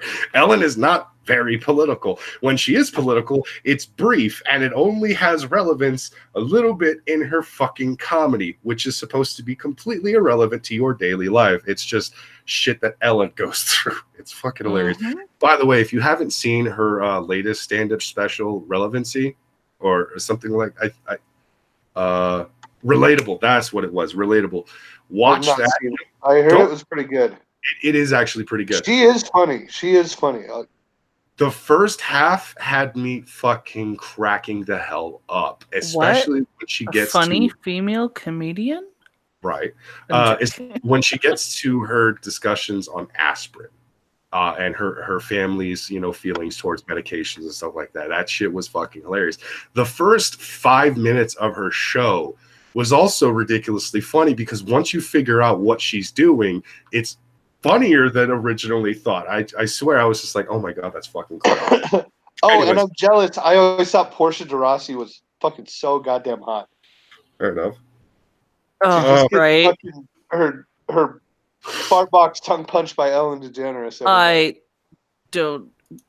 Can I just be a fly on the wall? Never mind. No. You know what? No, I'm not. No, I don't want to see or hear Ellen in bed. But anyways, I'm gonna finish this, and then we're gonna move on to the next article. If I got to be with Portia de Rossi, I'd let her stay. Oh God, you need to stop, Chris Pratt. Chris Pratt didn't harm you. He said nothing about you, yet your statement and about him demonstrates that you're closed-minded, exclusionary. You are anything. You are everything you pretend to fight, and you should be ashamed of yourself. Like this is where Courtney. This is one of those articles, rare, where she's not that funny. She's pissed, and you can tell in her writing, because she's basically tired of the anti-Christian garbage from people that are just desperate for attention. Truth be told, when was the last time anybody really talked about Ellen Page? Been years. Because when she was in a video game, and she was she did the naked shower scene for a video game or something. That's the last time I remember hearing about her. Nobody really gave a shit even then. And honestly, when Chloe Grace Moretz came onto the scene, she has the fucking body of a fucking 14-year-old boy. Well, there's that. Nobody wants to see her naked in the shower. When Chloe Moretz came onto the scene as Hit Girl, no one gave a fuck about Ellen Page anymore. Everybody was like, who's this new kid who can kick ass? Chloe fucking bombed her out of fucking popularity, didn't she? I could see that. I could see that being the reason, totally. Here's the funniest thing. Ellen Page was in a superhero movie. She was in several superhero movies, and Chloe still did a better job in hers. Oh, way better. Also because those were much better, movies, truthfully speaking, because, as much as people say, I love Days of Future Past, it's still a shite movie. It just has one of the greatest cinematic fucking moments in history with that slow down fucking Quicksilver scene. That's all it's really got. Otherwise, it sucked. But that's my opinion. Moving on to great. I didn't think it was great. God, it sucked. It really did suck. We're going to go ahead and move on. But before we move on, I actually want to check the chat real quick. Oh, we have a Streamlabs. Let me go ahead and refresh. Get this Streamlabs. Someone's giving us money. You crazy retard. Joseph Carmen for $3. This isn't the 90s anymore. Most Christians are now comfortable enough around the gays to eat nuts directly from their hands. This is true. And I'm a little worried because Lionel is in the chat and he's probably hearing this at the moment, eating nuts out of our hands. Well, let me just pull my shorts down real fast. Lionel, stop. Whatever your fucking filthy mind is thinking right now, stop it. I know what you're probably... God damn it, he's going to send pictures of his balls in his hands, isn't he? You pretty much walked into that one. Yeah, you kind of asked for it. Yep. Well, okay. So I thought that the technical problems with my other computer were done with. They weren't, but it's fixed itself. Fucking weirdly enough. Okay, moving on. I don't know what happened just now. I'm a little fucking freaked out, but we're just gonna. I don't know what happened. But no, yeah, actually, Joseph is correct. Honestly, it's not the 90s anymore. The 90s was the era of when fucking anti-Christianity rose higher than it has ever been. The early 2000s was when it started to die out a bit. But Rob is also correct. Really, it was 6 years ago. We were still anti-Christian. We were still anti-religious. The atheists pounced and just demolished Christianity. Everybody, every fucking Christian video that popped up on YouTube. Oh God, yes, absolutely. In the media, fucking Christians were getting smacked down in court left and right. We were fucking winning the good fight. Yeah. Now no one really gives a shit anymore because honestly, we got more interested in fighting each other. There became a more pressing threat. It's us. We're the more pressing threat. We got rid of our Christian enemies and we decided that the next level boss was going to be our fucking friends. Or us in general. Like, a lot of people just started having breakdowns. I don't know if you've noticed that. A lot of people started having a lot of fucking personal Deadpool. I'm sorry. Did you hear something? I think my bad. Oh my God. I just found an amazing story that I have to read.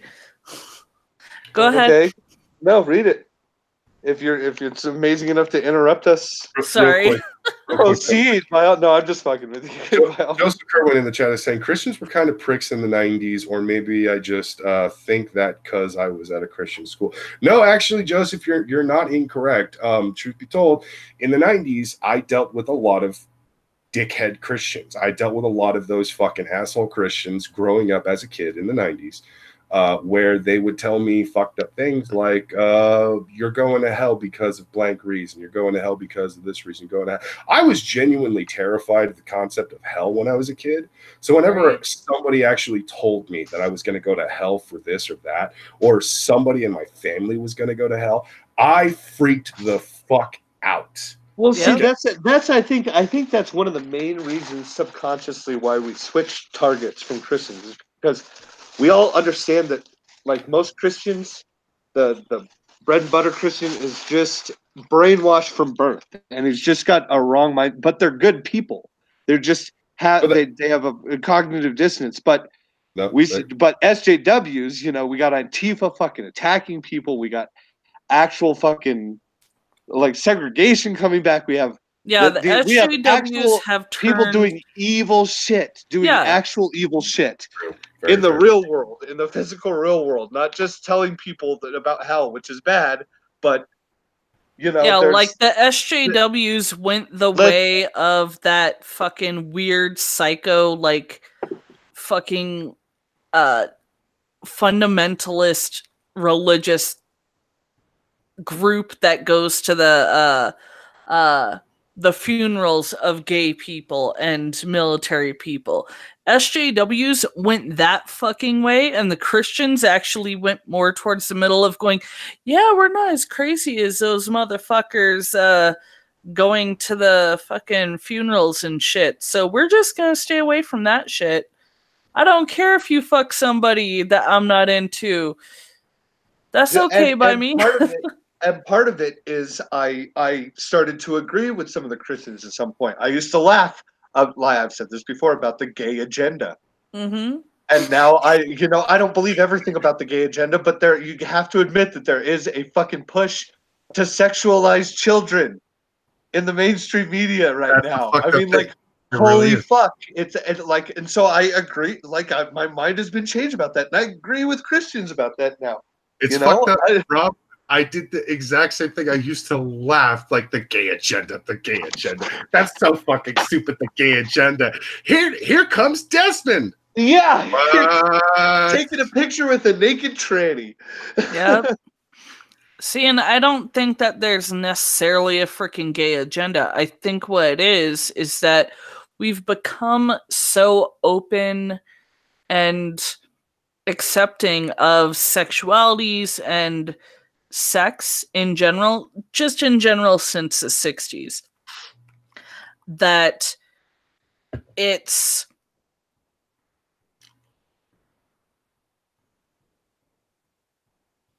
Go ahead, explain it away. Did your mic die? Try. I think her mic died. Nope. She's gone. Is she gone? no, Oh, there she is. no. Okay, I was right. It went silent is like the perfect time to make it sound like you didn't have a point. You're like, oh fuck, my whole point actually doesn't exist. There's shit. I can't even remember what I was saying. No, essentially that sexuality has changed since the 60s, and I think that we've come to accept it so much that people forgot that there does need to be a limit in age and to what extent it is exposed to children at what age. Yeah, people aren't putting that into context. That's fair enough. That's actually a really good point. But I'm having trouble right now keeping in my laughter because something Joseph Kerwin has said in the chat. Brockus, you ever burnt your finger? So you go to the fridge and put butter, cold butter on it. Feels much better, so soothing. Well, there's no butter in hell. What the fuck? I don't know why that sounded so fucking funny to me. It was just. Why isn't there butter in hell? It's hell. It's not going to have anything that's going to make anything comforting. No, to but you.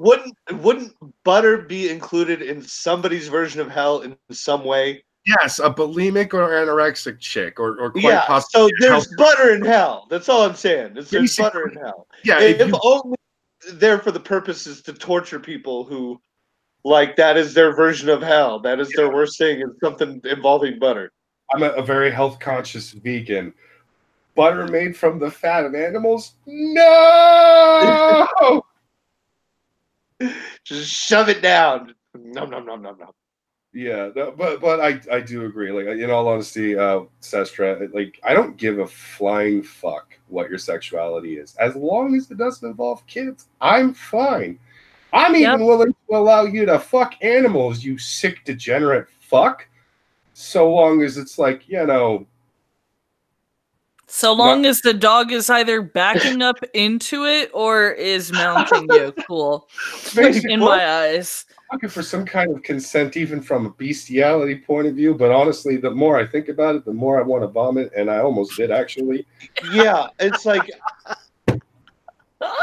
We're just disgusting. Wait, who holds this view? Who thinks... Is this you, Sestra? No, I'm just saying. As long as the dog's backing up into it? Oh, that was Sestra, yeah. But it's not gay if it's your dog. It's not. How? If it's a dog with the opposite set of genitals as you, it shouldn't be gay at all. No, because it's your dog. Fair enough. It doesn't matter. It doesn't matter. Look, just as long as it doesn't involve kids, I'm fine. If you want to fuck yourself with a stapler, go right ahead, you weird fucking person. If you want to hump a mannequin, I'm not going to stop you. Actually, security might, but I'm not going to stop you. Please don't fuck yourself with a stapler, because I'm pretty sure if you're that fucking retarded to fuck yourself with a stapler, that you aren't making enough money to fucking afford decent health insurance. And so my ass is probably paying for your fucking health insurance. So no, please don't. I don't want to fucking pay for your bullshit fucking ideas. Squirt some fucking hand sanitizer on that thing. Take the staples out. You'll be just fine.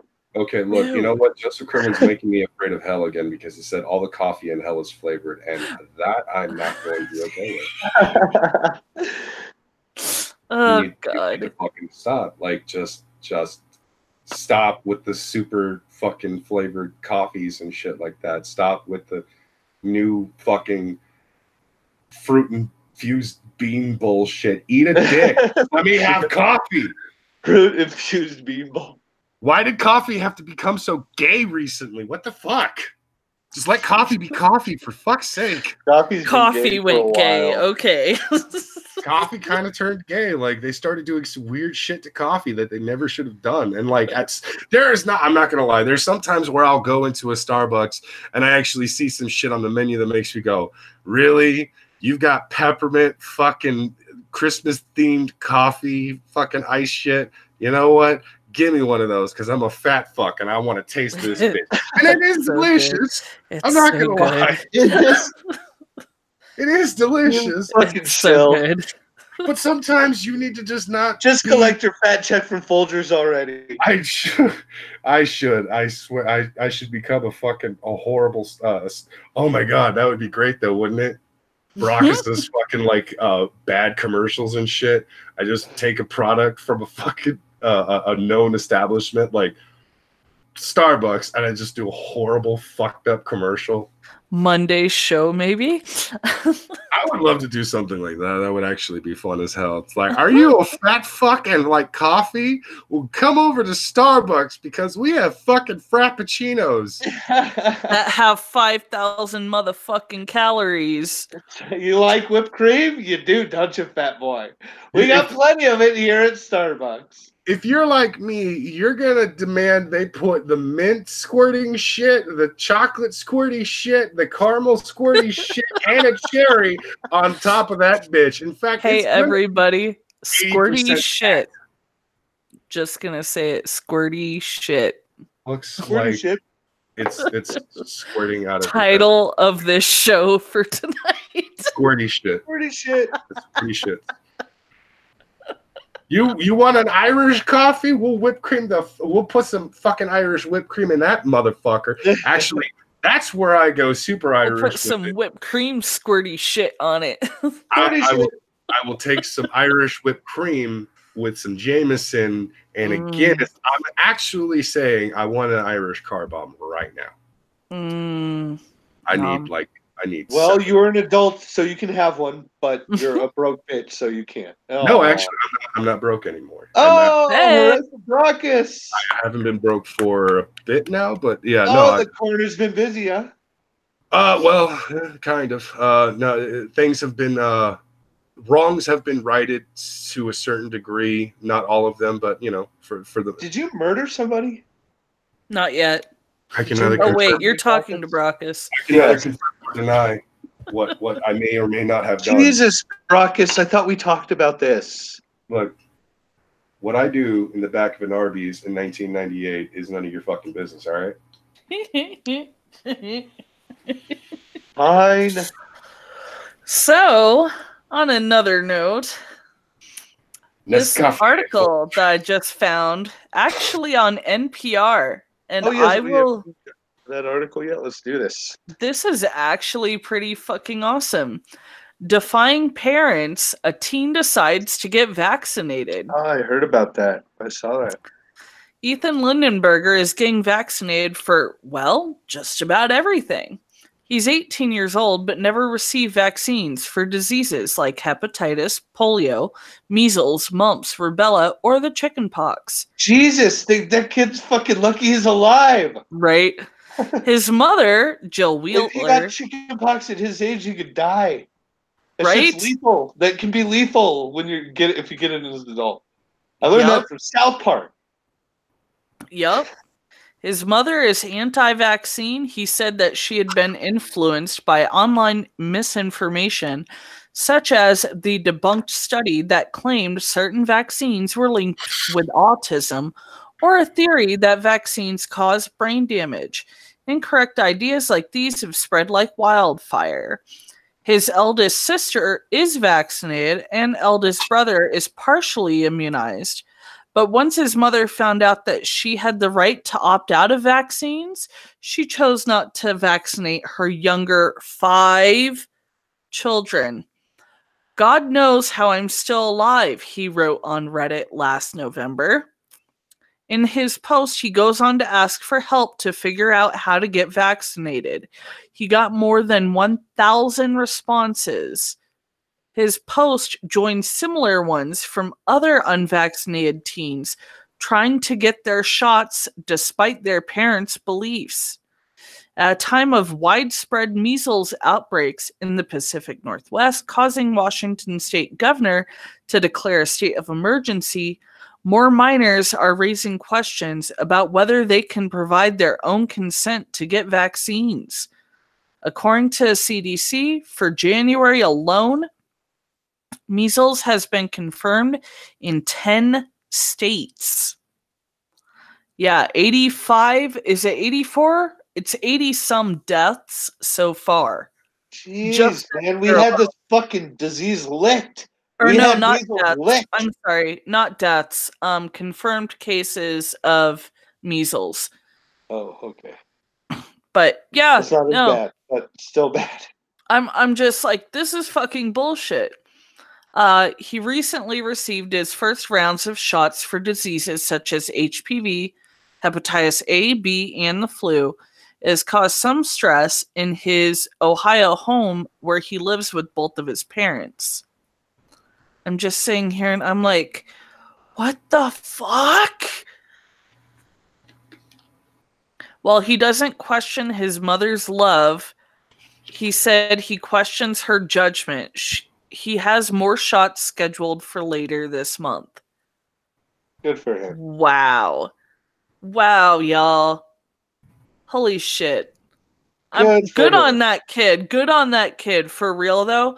And here's why I'm actually... Is this fucked up that I actually am more looking forward to the children of now growing up than my own fucking... Well, what generation. I don't understand is that the generation of parents that think all their kids are getting autism, aren't they all vaccinated with vaccines that were fucking not nearly as advanced as they are today? Nearly as safe and shit, and their generation wasn't all fucking autismed out? Yep. You know, you think you'd see it more in earlier versions of the vaccine when we didn't know as much. You know what I mean? Well, There'd be and the more only side reason, effects, more problems with the generation that first were getting them. And the only reason that quote unquote autism has become a thing is solely because our psychological the DSM has fucking like put it in there, has made it a thing. It's always fucking existed. It's always existed. Hey, you know that person over there who has this issue and that issue and that issue? Guess what? That's autism. You just always thought that they were a little bit quirky in school. That's it. That's all. You know, I speaking of anti-vaccine vaccines and shit like that, I saw something recently that that made me go, wait, what? Wild Fox is losing his shit in the chat. He hates anti-vaxxers. Oh, so do I. I fucking can't. They're fucking infuriating. Yeah. They are the dumbest of the dumb people. Like I honestly would rather fucking deal with like Christians trying to convert small children than deal with fucking anti-vaxxers, to be honest. Yeah. But no, there was this thing. It was apparently from Facebook. I want to say it was screenshots from Facebook. Somebody said that they were very sad because their friend's 4-year-old child passed away recently. Now, here's the thing. This person specifically told this couple to not vaccinate their daughter, but they went against their words and vaccinated the daughter anyways. 4-year-old child passed away a few days after. Do you know what happened? She died being hit by a car. But this son of a bitch said that the vaccine's heavy metals magnetized her and drew her to the vehicle. Nope. What? This is the level of stupid these people are. This dumb motherfucker person. He thought that this, I'm assuming it's a he, it could have been a fucking dumb shit mom, but they assumed that the child was magnetized by the fucking vaccine and she was drawn to the oncoming vehicle. No, let's ignore the fact that maybe this guy was driving like an asshole in the fucking neighborhood. And it's disgusting. Wild Fox says the only heavy metals that had anything to do with that death was the fucking car. Basically, yeah. Basically, that's the only fucking heavy metals that really had anything to do with it, because the death of the child is completely fucking unrelated to the goddamn vaccine she had received a couple of days prior. I fucking hate people like this. They fucking use tragedies to try to push their fucking ideas and garbage in your fucking... Oh, my God. They're as disgusting as the people out there that legitimately do not believe that the HIV virus leads to AIDS and that AIDS is actually what kills people. AIDS is a hoax, yo. I fucking hate these people. Yeah. Yep. But I don't understand how people can buy into so much misinformation. To me, it sounds so obviously clear. If two people are talking about a subject, at which side knows what the fuck they're talking about and which side doesn't. Like, you know, when flat earthers are debating, you know, and not debating, you know, people who understand that the Earth is round, but debating somebody who you know, like physicists or somebody who actually uses the, you know, knows exactly why the Earth is round. When they are talking about that subject, it is so obvious that they know what they're talking about and they can back up what they're talking about, and the other side cannot. It just drives it blows my mind how people can believe in a flat Earth or fucking shit like that. I used to subscribe to, what is it, Red Pill Media. Oh, fair enough. Yeah. I'm actually still subbed to him, but he became total fucking flat Earth. He used to put up all those videos. What is it? The woman that they used to be montages of women who were like hitting guys, and then the guys hitting women back. It's like, you know, you get equal rights and lefts, and he had a couple viral videos that went viral doing that and shit like that. That's what he built his channel on. But now he's total flat Earth, and it is the most ridiculous shit I've ever seen in my life. I'm going to try to see if I can convince anyone, and I'm pretty sure our audience, none of them are actual flat earthers. Truthfully, I think that they might be ironically flat earthers for a fucking joke. But let me just see if I can convince. I love you, audience, but if you believe in a flat Earth, you're fucking crazy. Logan Paul believes in a flat Earth. Well, I rest my fucking case. There you go. I rest my case as well. Like, do you want to know the proof that I have that the fucking Earth is goddamn round? Mr. Controversy, Suicide Force himself, Logan Paul, believes that the Earth is fucking flat. So there you go. That should be enough to convert most people.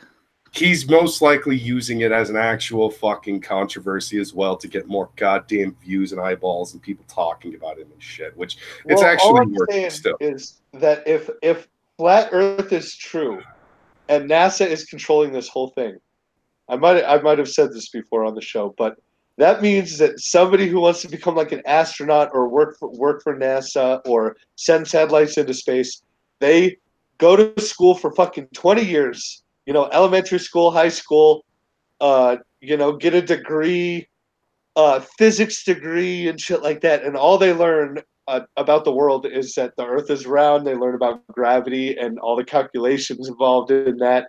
And then finally they graduate and they get a job. They get hired at NASA. And somebody at NASA takes them into a little room and sits them down and explains to them that everything they learned, they spent 20 years fucking learning, is all bullshit. And this is the way the Earth is really shaped, and this is the way shit really works. And fucking now you have to keep it a secret. And nobody's fucking revealed this secret in all the years. It's fucking mind-boggling how ridiculous that the idea of us having a flat Earth is. And people have said, like, the beneficiary, like, who you have to ask who benefits from this lie, and people have said, like, oh, the globe makers, they wouldn't be able to make any fucking money without this lie. And I'm like, they could, if we told the truth, they could make globes of whatever shape the fucking Earth is actually in and make money. I give up. It doesn't make a difference what shape it is. They could still build models of it, cartographically accurate models of it, and still sell them and make money. Like, it doesn't matter. That is so fucking sad and ridiculous at the same time. Have you heard that, Brockus? No, oh wait, no. You know what? I have. It's such a stupid fucking map makers and cartographers. That's who benefits from this lie. I was on one of Ren's streams with Ren, Igor, and Inane Dragon, and Inane Dragon and me were losing our fucking minds watching this stupid dumb fuck video. And I was just like, are you fucking serious? But we have another Streamlabs from Joseph Kerwin for $3. You're going to love this one.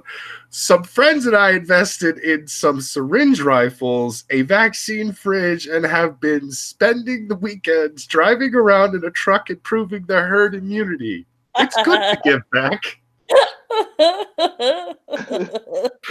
This is... The whole chat's trolling me. I believe in the flat Earth. Changed my mind. The Earth is a pyramid. We never went to the moon. Yes, the Earth is flat, funny, long, and triangle. That's why that astronaut drove across several states wearing diapers to kill her eggs. I give up. What astronaut is that? I don't remember hearing about that one. I don't think I heard that one myself. That's why the astronaut drove diapers to kill her. Sorry. That's a determined fucking astronaut, I suppose. Yeah. Earth is a cone. Let's just forget about the fact that we have to take the curvature of the Earth into account when firing rockets off into orbit, or a space station, or satellites, or fucking what is it? People on battleships and shit. When they fire from the ships, they have to take the Earth's curvature into account in order to accurately hit a target. Let's just forget about all that shit. The fact that our working model of the Earth is what fucking makes everything work. You dumb fucks. I'm sorry. Oh gosh. No, it's good. It's good to get these things out. But Rob, I think we should move on to the next story. Of course. I think it should be a Florida man story. Oh, I got naked Florida woman for you, Brockus. Naked Florida woman. What a treat. Naked Florida woman. We got woman caught masturbating in public. Continues in back of police car. Why? She's not Florida, though. Austin, Texas. What? Yeehaw, Texas. Go big or go home. A woman was arrested after she was caught masturbating in public, but she didn't stop when the handcuffs were placed on her wrists. Dovie Nichols, 26, was arrested Tuesday after hotel guests saw a woman across the street holding a silver object against her sexual organs. Excuse me. A New York Post reports. Nichols was also making moaning noises, according to a hotel worker. After masturbating out in the open for up to 8 minutes, Nichols went to a restaurant across the street and continued the sexual practice. When police arrived at the restaurant, Nichols stopped masturbating, but police noticed she wasn't wearing any pants. Nichols continued to pleasure herself even after being arrested and placed in the back of a police car. She was taken to jail and charged with indecent exposure. And that was a short little article, but that definitely qualifies. Ew. This is why you handcuff. Do you know how hard it is to squirt with handcuffs on? I don't think I want to know the answer to that, to be honest. Oh, well, next time I come to visit you, Brockus, you will find out that answer. I mean, if it's with you, then yeah, that's fine. Just remember, my safe word is pineapple. Fair enough. You have a boring safe word. What's your safe word? Miss High and Mighty, what's your fucking safe word? My safe word is fucking just giving you a dirty ass fucking look. See, you don't even have a safe word. Yeah. And giving me a dirty ass fucking look. That's not You're a safe pussy word. If you do need a safe That's word. not just a saying. safe word. It's called fucking actually speaking and saying you something. You are going to get accused of rape someday. I can fucking Probably. Hold on. There are a couple of burns in my direction that I have to acknowledge because they're just good. Fakest. The Earth is female. And Brockus. Fucking hilarious. But the follow-up to that, Joseph Kerwin, the Earth is female, and that's why Brockus will be buried at sea. That's so fucked up. It's so good. Oh my god, that was fucking fantastic. Oh wow. Oh, that is so horrible. Oh wait, hold on a second. I'm supposed to, how dare you, sir? How dare you? Yeah. All right. Well, fucking Florida woman naked and masturbating. How about we talk about Rob Lowe? I have one more quick one if you want. This one's fucking pretty funny. Actually, let's get that one more quick one in then. Real quick. I have did Florida man dig an underground tunnel in an attempt to rob a bank? I fucking hope to God he did.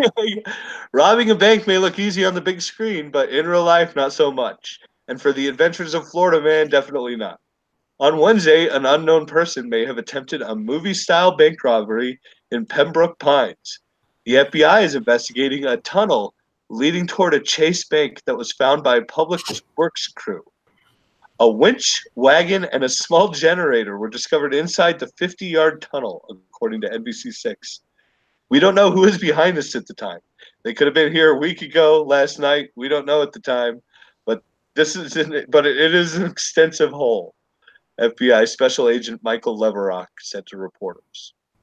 Police sent a cadaver dog into the hole to search for people, but no one was found. The tunnel may have collapsed due to heavy rain, so it's safe to say whoever occupied the tunnel did not make a grand getaway with stacks of cash. Authorities are calling the incident an attempted robbery, according to FBI Special Agent Michael Leverock. NBC reporter Dan Grossman tweeted live from the scene.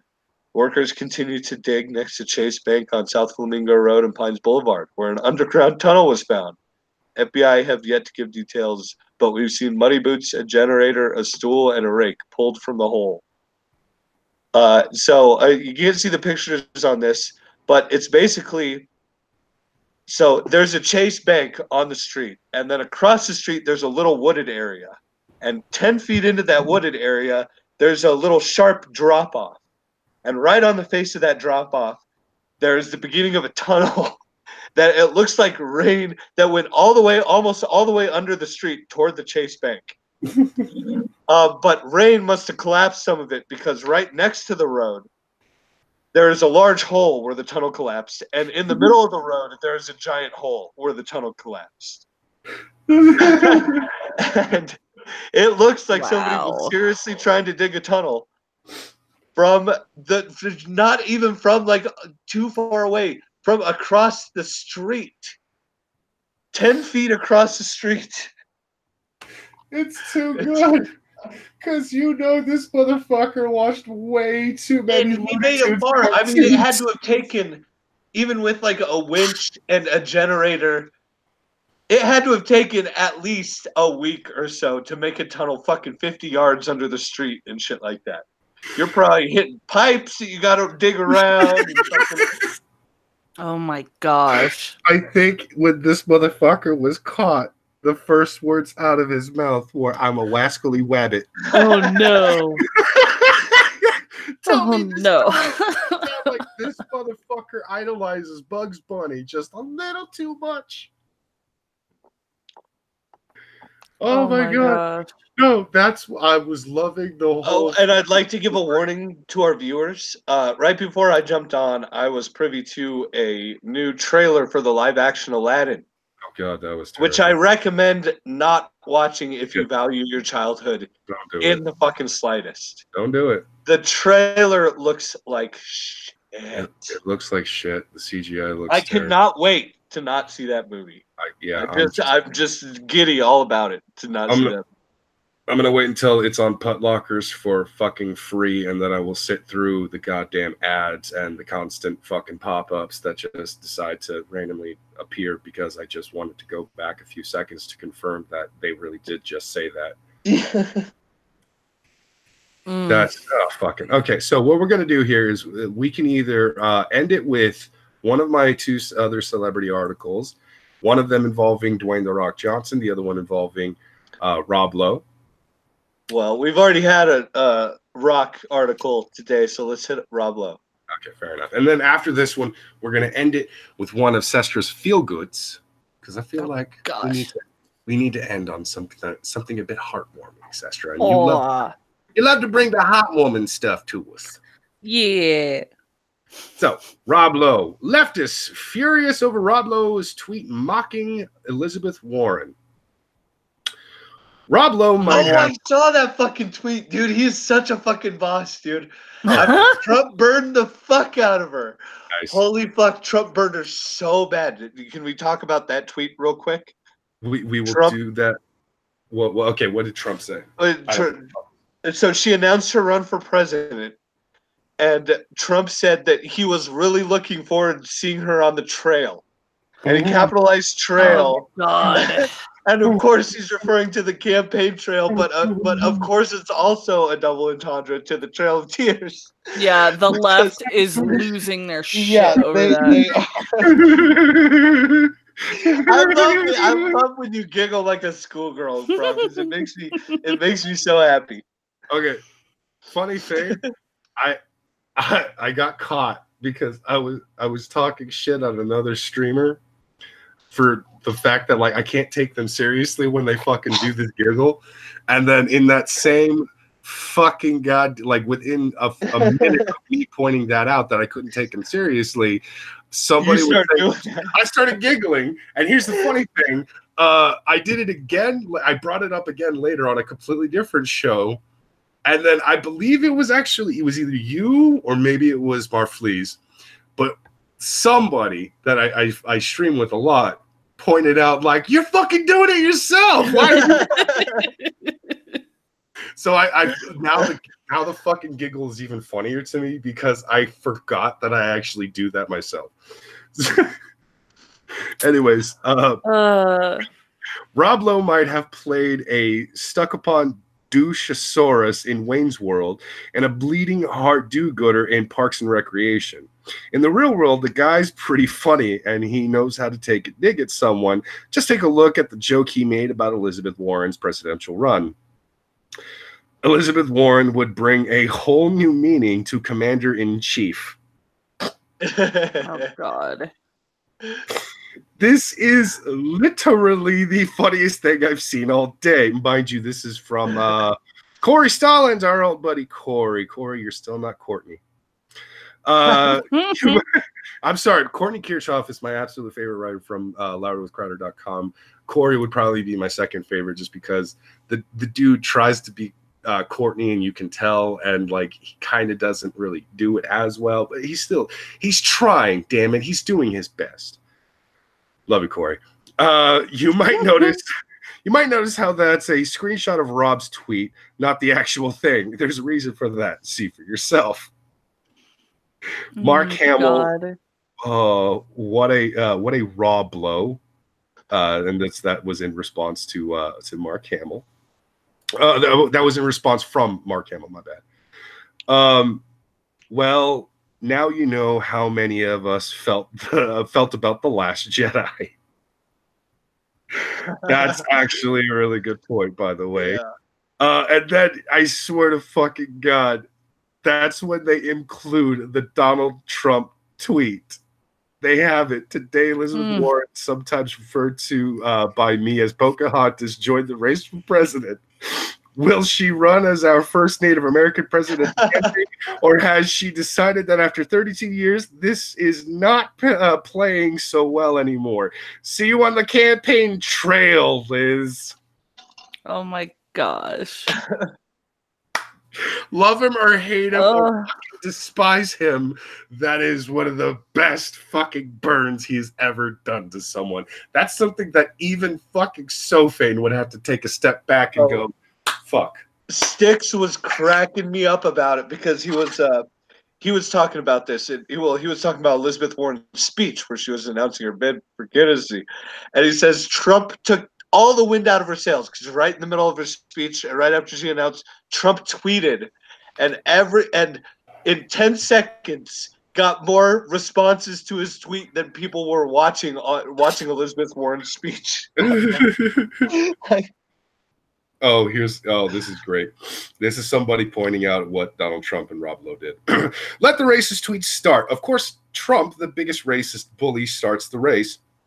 Rob Lowe joined in the race with his bigoted comment, knowing we're going to see more tweets like this. You can't just make fun of anybody anymore. Right? You can't make fun of somebody for pulling a goof.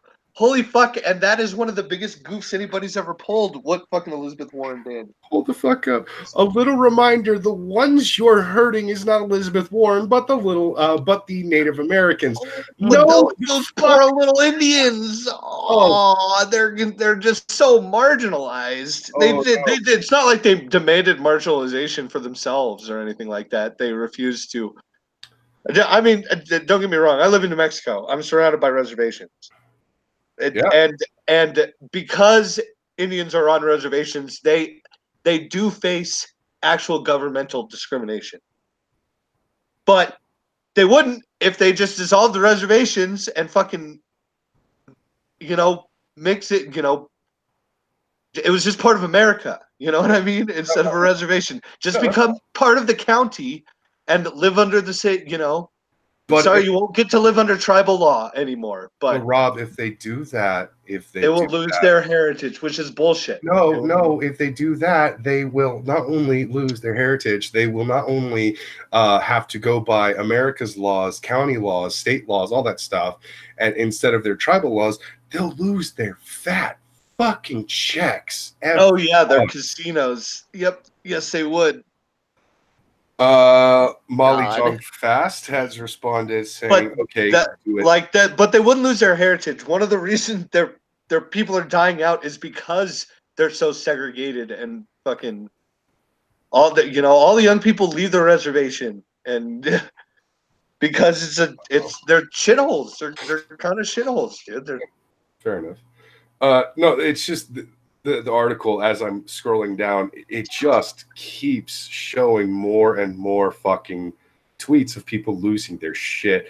It might be racist if Warren weren't actually a Native. If Warren were actually a Native American, she's actually taking a big a dig at her district lack of Native Americanness.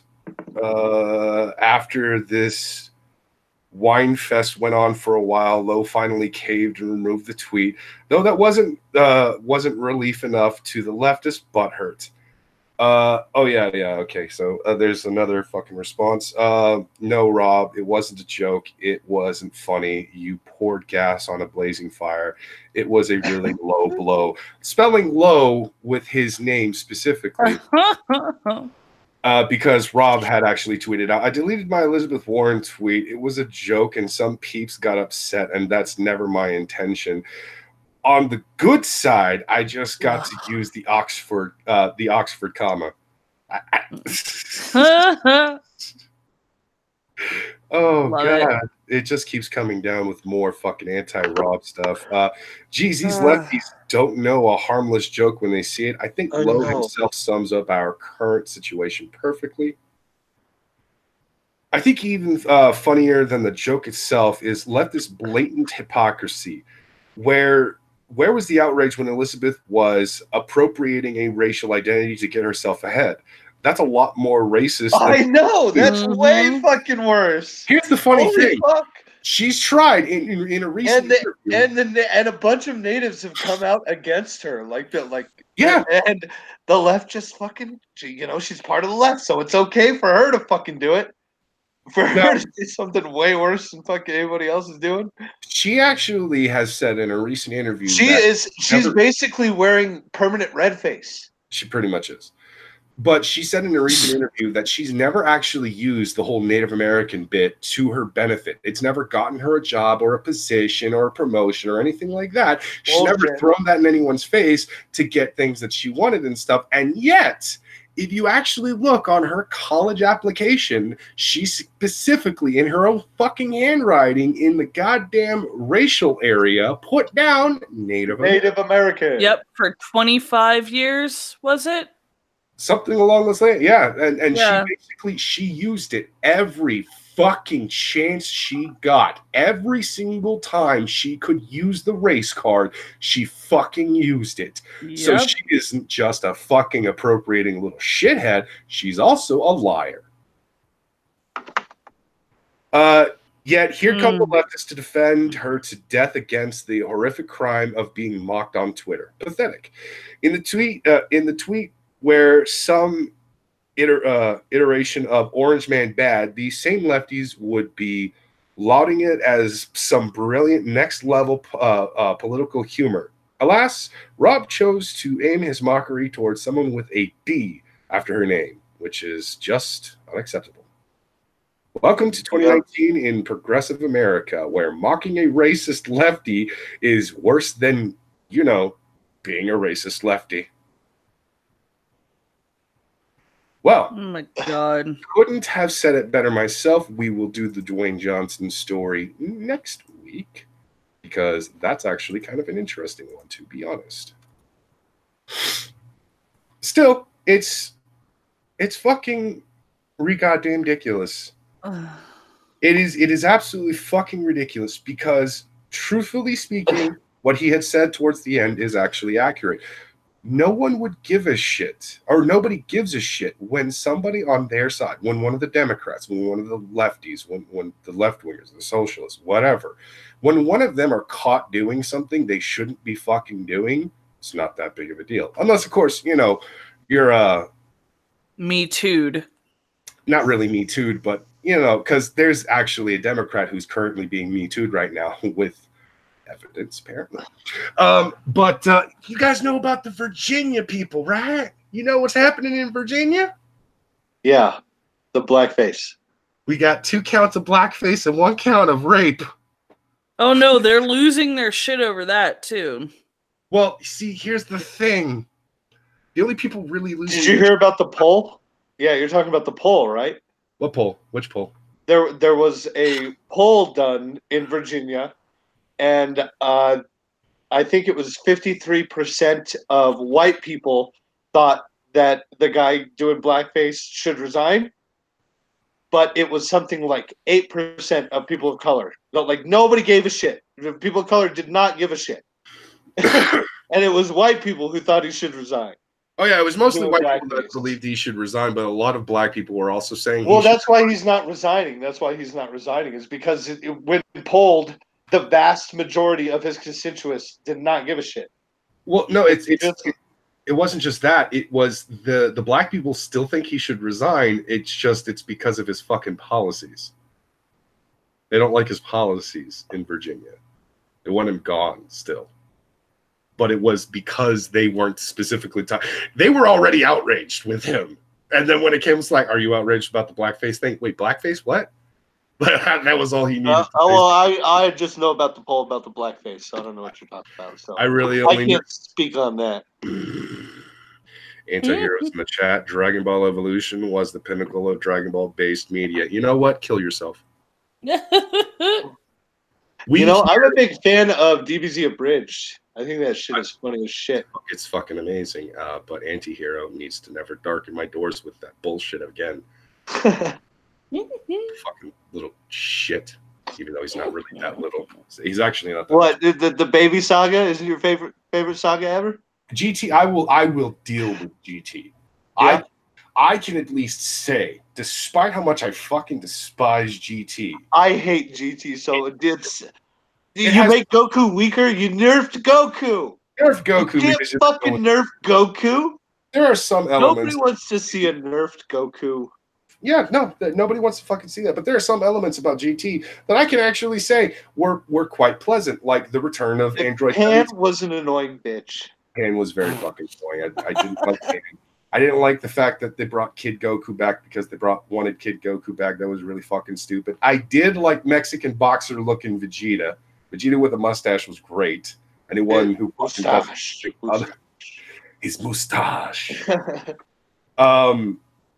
Having Android 17 actually return to the story, but as a bad guy, still having him return to the story was actually quite pleasant. That was a good fight. Giving more depth to 18 was actually very enjoyable. Making Tien, Piccolo, and fucking even Gohan less useless than they had been treated in the fucking Boo saga was actually quite pleasant. There are elements of GT that is actually enjoyable. There's nothing enjoyable about Dragon Ball Evolution. Everything was terrible. Wild Fox, don't you fucking bring up that argument again. I swear to fucking Christ, I am done making that argument. I'm done having that argument. Every single time I've had one. He is the best of the cartoons. What? Antihero said GT is the best of the cartoons. Antihero, you're fucking wrong, all right? Yeah, that's an objective fact right there. He's asking. He says, "Serious question. Highly had to nerf Goku. He was getting too strong. No, they just had to do a better story because now he's fighting fucking ill fighters from other universes, and he's not nerfed at all. He's getting more powerful every fucking episode. He's fighting gods and godlike beings from other universes. Yeah. So, Evolution or Last Airbender, both of them need to burn in hell. They're equally terrible. No, the cartoon or the movie. The movie. He's specifically saying the movie. Okay. Because the cartoon of The Last Airbender is fucking amazing. The cartoon was absolutely slap great. you if you were talking about the cartoon. Oh, who doesn't love Sokka? Sokka's the man, motherfucker. Sokka was amazing. My favorite part from season 3, Appa ate Momo. Funniest moment, I swear to God. No, he's asking about the movie adaptations, Dragon Ball Evolution or Avatar: The Last Airbender, specifically just called Last Airbender. Fucking equally garbage pieces of shit that never should have fucking existed. The only thing that Dragon Ball Evolution had going for it was slightly better, and this isn't saying much, slightly better acting with at least 2 actors, because you got Emmy Rossum and Chow Yun-Fat in the same fucking movie. I'm just saying. Chow Yun, oh god, Chow Yun-Fat, they like that. It doesn't like they put him as Master Roshi, and I'm sorry. Hey, you know what? No. If you've ever watched terrible casting. No, that wasn't terrible casting. Chow Yun-Fat as Master Roshi is fucking brilliant. He's funny as Master Roshi. I actually would like to see a live action adaptation, a good one. Okay, then could they have at least tried to make him look slightly like his character? Again, that's also where I was pissed. Or maybe Yamcha looks a little bit slightly like his character. Actually, Yamcha did look like Yamcha. He acted more like he didn't really look like Yamcha. No, he looked like Yamcha. Well, nobody looked like they were supposed to fucking look like. Except Yamcha. Nobody fucking looked like the actor they got to play Yamcha looks like how you would think Yamcha would look if he was a real human being. That was the only fucking person. I'll give you that. I'll give you Yamcha. That was it. But Bulma, holy fuck, that was not Bulma's personality at all.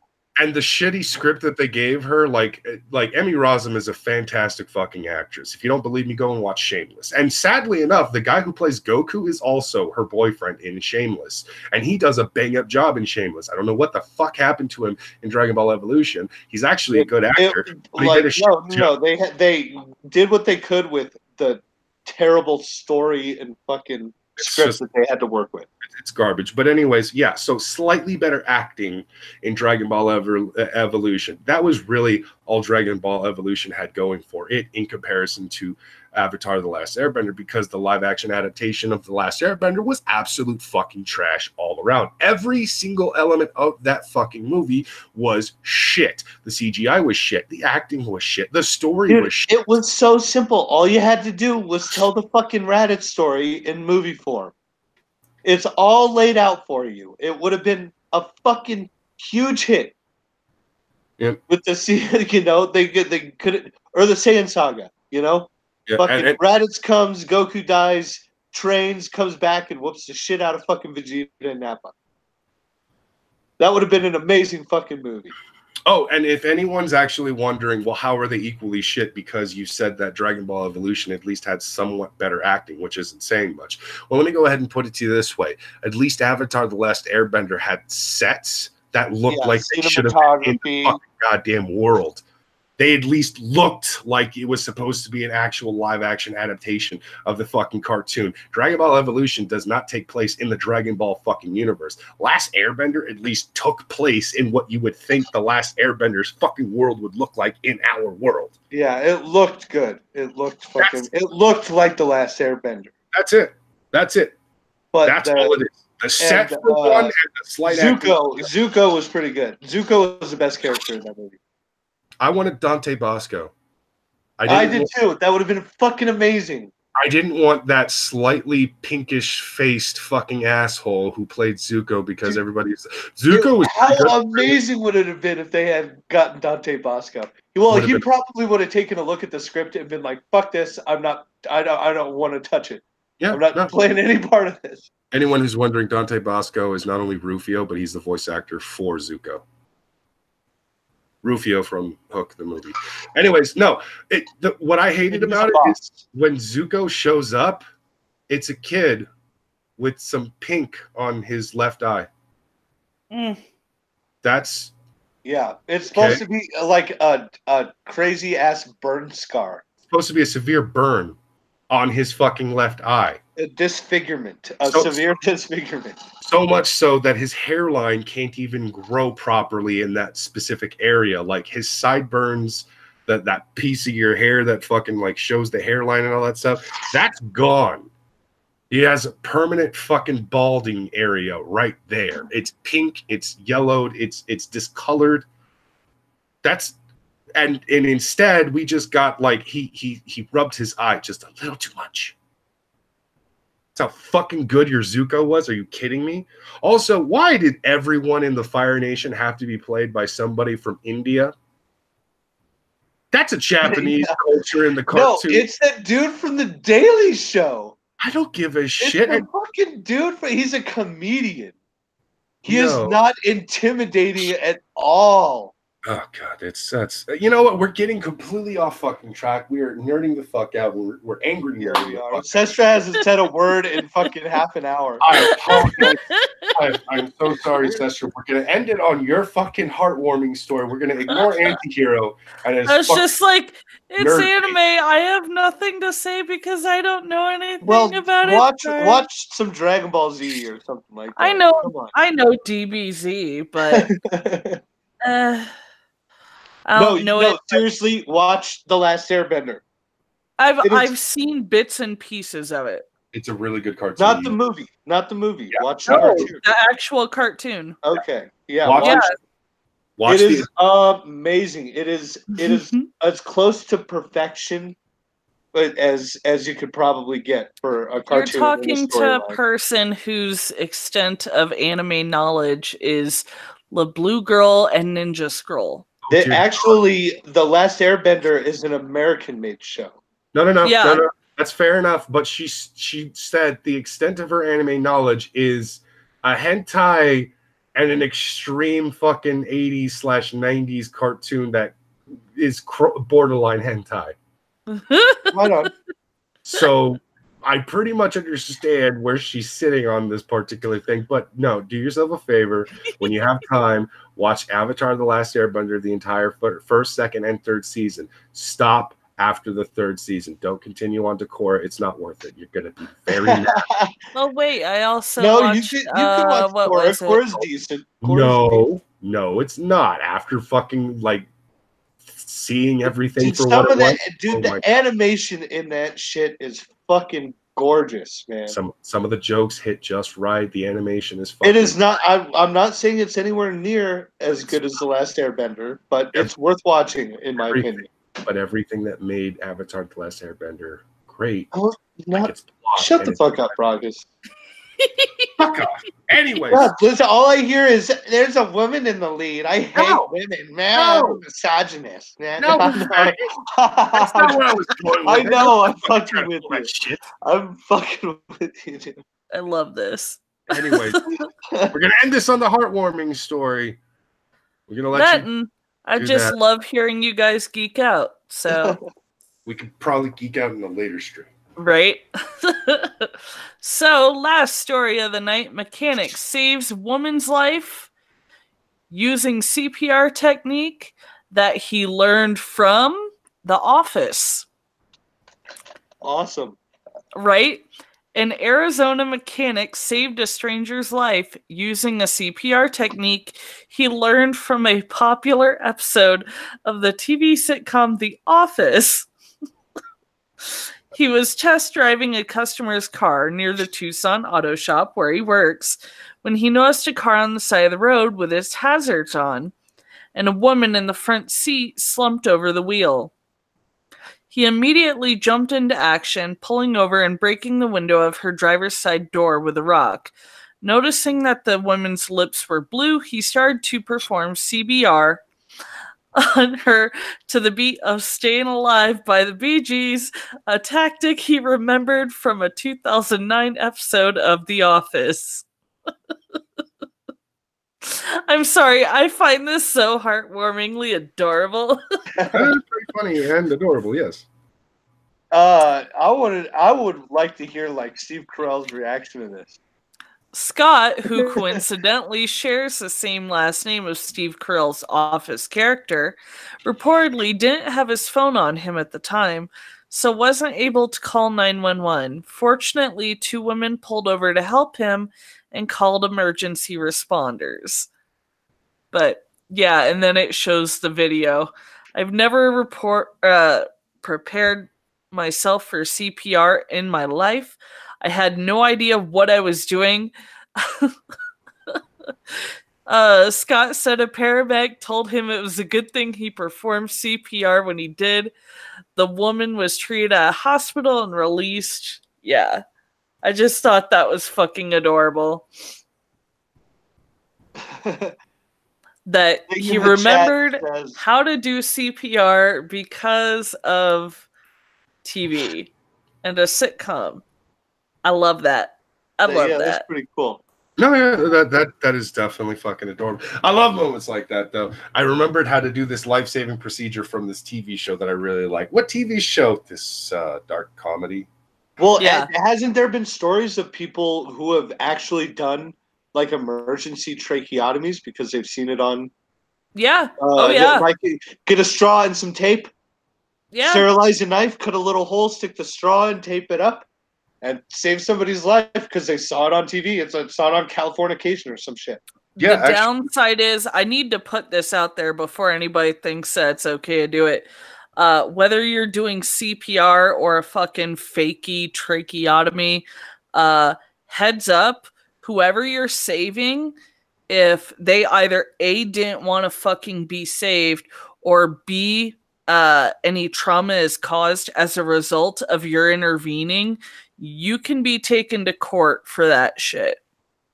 Only reason I know this, I've been doing security since I was fucking 18.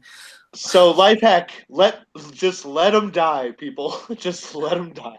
Pretty much, depending on the state that you're in, make sure to check on this. But depending on the state or the fuck is it called, district area that you're in, your metropolitan area or whatever, you can be taken to court unless there's a good Samaritan law in place. if there's a good Samaritan law in place that protects you from it, then you can be taken to court and fucking sued for saving somebody's life. Like The Incredibles. Oh, by the way, I watched The Incredibles 2 last night, and I have to say, not as good as the first one, but still good. Yeah, I kind of liked it. I couldn't stop laughing when the baby fought the fucking raccoon. Yeah, that was the best part of the movie. When the raccoon's tangled in the chair and the baby sets itself on fire, the raccoon starts flipping the fuck out. Like, what the absolutely. fuck am I seeing? That was great. It was brilliant. So I good. fucking loved it. I recommend everybody go watch it. It's on Netflix right now. Also, what is on Netflix that recently came onto Netflix, Ant-Man and the Wasp. If you didn't see it in theaters, you didn't rent it, whatever the case was. Quit shilling for fucking Netflix now. God damn it, I just want people to go and watch it because Ant-Man and the Wasp is actually good. Yeah, it is good. It was actually fucking good. I didn't know where the story was going to go, how they were going to tie everything in, because this takes place shortly after fucking Civil War and everything. And I'm like, what's going to happen? Like, he got in prison, but now he's out of prison. So now I know. And it's just like, wow, that was actually a really good wrap up. Well, I totally called that extra scene at the end when before I saw Ant-Man and the Wasp. I go, it'd be really cool if they tied it into the Infinity War, like with the last scene. And that's exactly what they did with like how they all disappeared. And I was like, so we can, so we know that it catches back up to the timeline. Yeah. Fucking. Anyways. Hold that shit. Fair enough. Anyways, that's going to be it for tonight. We're going to go ahead and shut this shit down. We have definitely gone on a lot longer than we normally do. Tonight we had some celebrity beef between an irrelevant celebrity and a very relevant celebrity. We also had a bit of a tie-in to The Rock, sort of, kind of, in Florida. We had Naked Florida Man. We had Naked Florida Woman, oddly enough, in Austin, Texas. We had some heartwarming. We had some fucking hilarious. We had a motherfucking Bugs Bunny enthusiast. Come on, people. I did not love that one. Oh my gosh.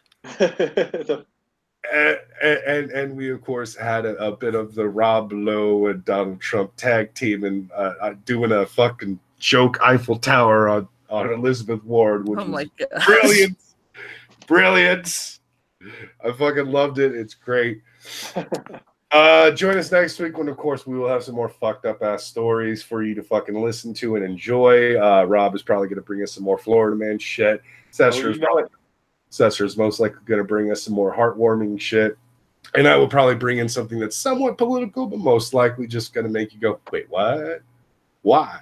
Why is this a thing? Right. He's going to bring us some more Crowder for next week. Yeah. We're probably going to bring some more Crowder next week. I'm probably going to bring some more CNN next week. Real quick, I'm going to go ahead and check out the Streamlabs before we completely go away. Nope, we're good on Streamlabs. Thank you for the donations, though. Yes, Joseph Kerwin. Thank you very much for the donations. Yes, sir. Keep your eyes and ears peeled because Han Solo is going to be making a return since fucking Semaj is back home. So we are going to be nerding the fuck out on a stream sometime soon. We're not 100% certain as to when the official return of Han Solo will be coming back, but it will be coming back very, very soon. I want in on one. We'll probably bring you in on the next one because I think the next Han Solo, the upcoming Han Solo, we're going to be talking about some things that's been going on with Comicsgate, and chances are because me and Semaj have both been talking about the Vic Mignogna stuff, we'll probably be talking about Anime Gate as well. All right. Anyways, thank you all for wait, real quick before you say goodbye. Anti-hero in the chat says Dragon Ball Evolution is amazing and changed Brock's sexuality. I'm going to set you on fire. I'm going to send you straight to hell on fire. All right, it's not even going to be like with Spawn. It's going to be fucking terrible. You're going to get. It's going to have something to do with butter. You're going to get chain fucked in the nipple by the Vindicator. You son of a bitch. Anyways, thank you all for sticking around and joining us as we just deviated from fucking the main topics over and over and over again. That's usual for us. show. Get over it, y'all. Very true. Join us next time for more craziness. I already said all of that shit. Anyways, thank you for coming. Good night, cunts, and get the fuck out.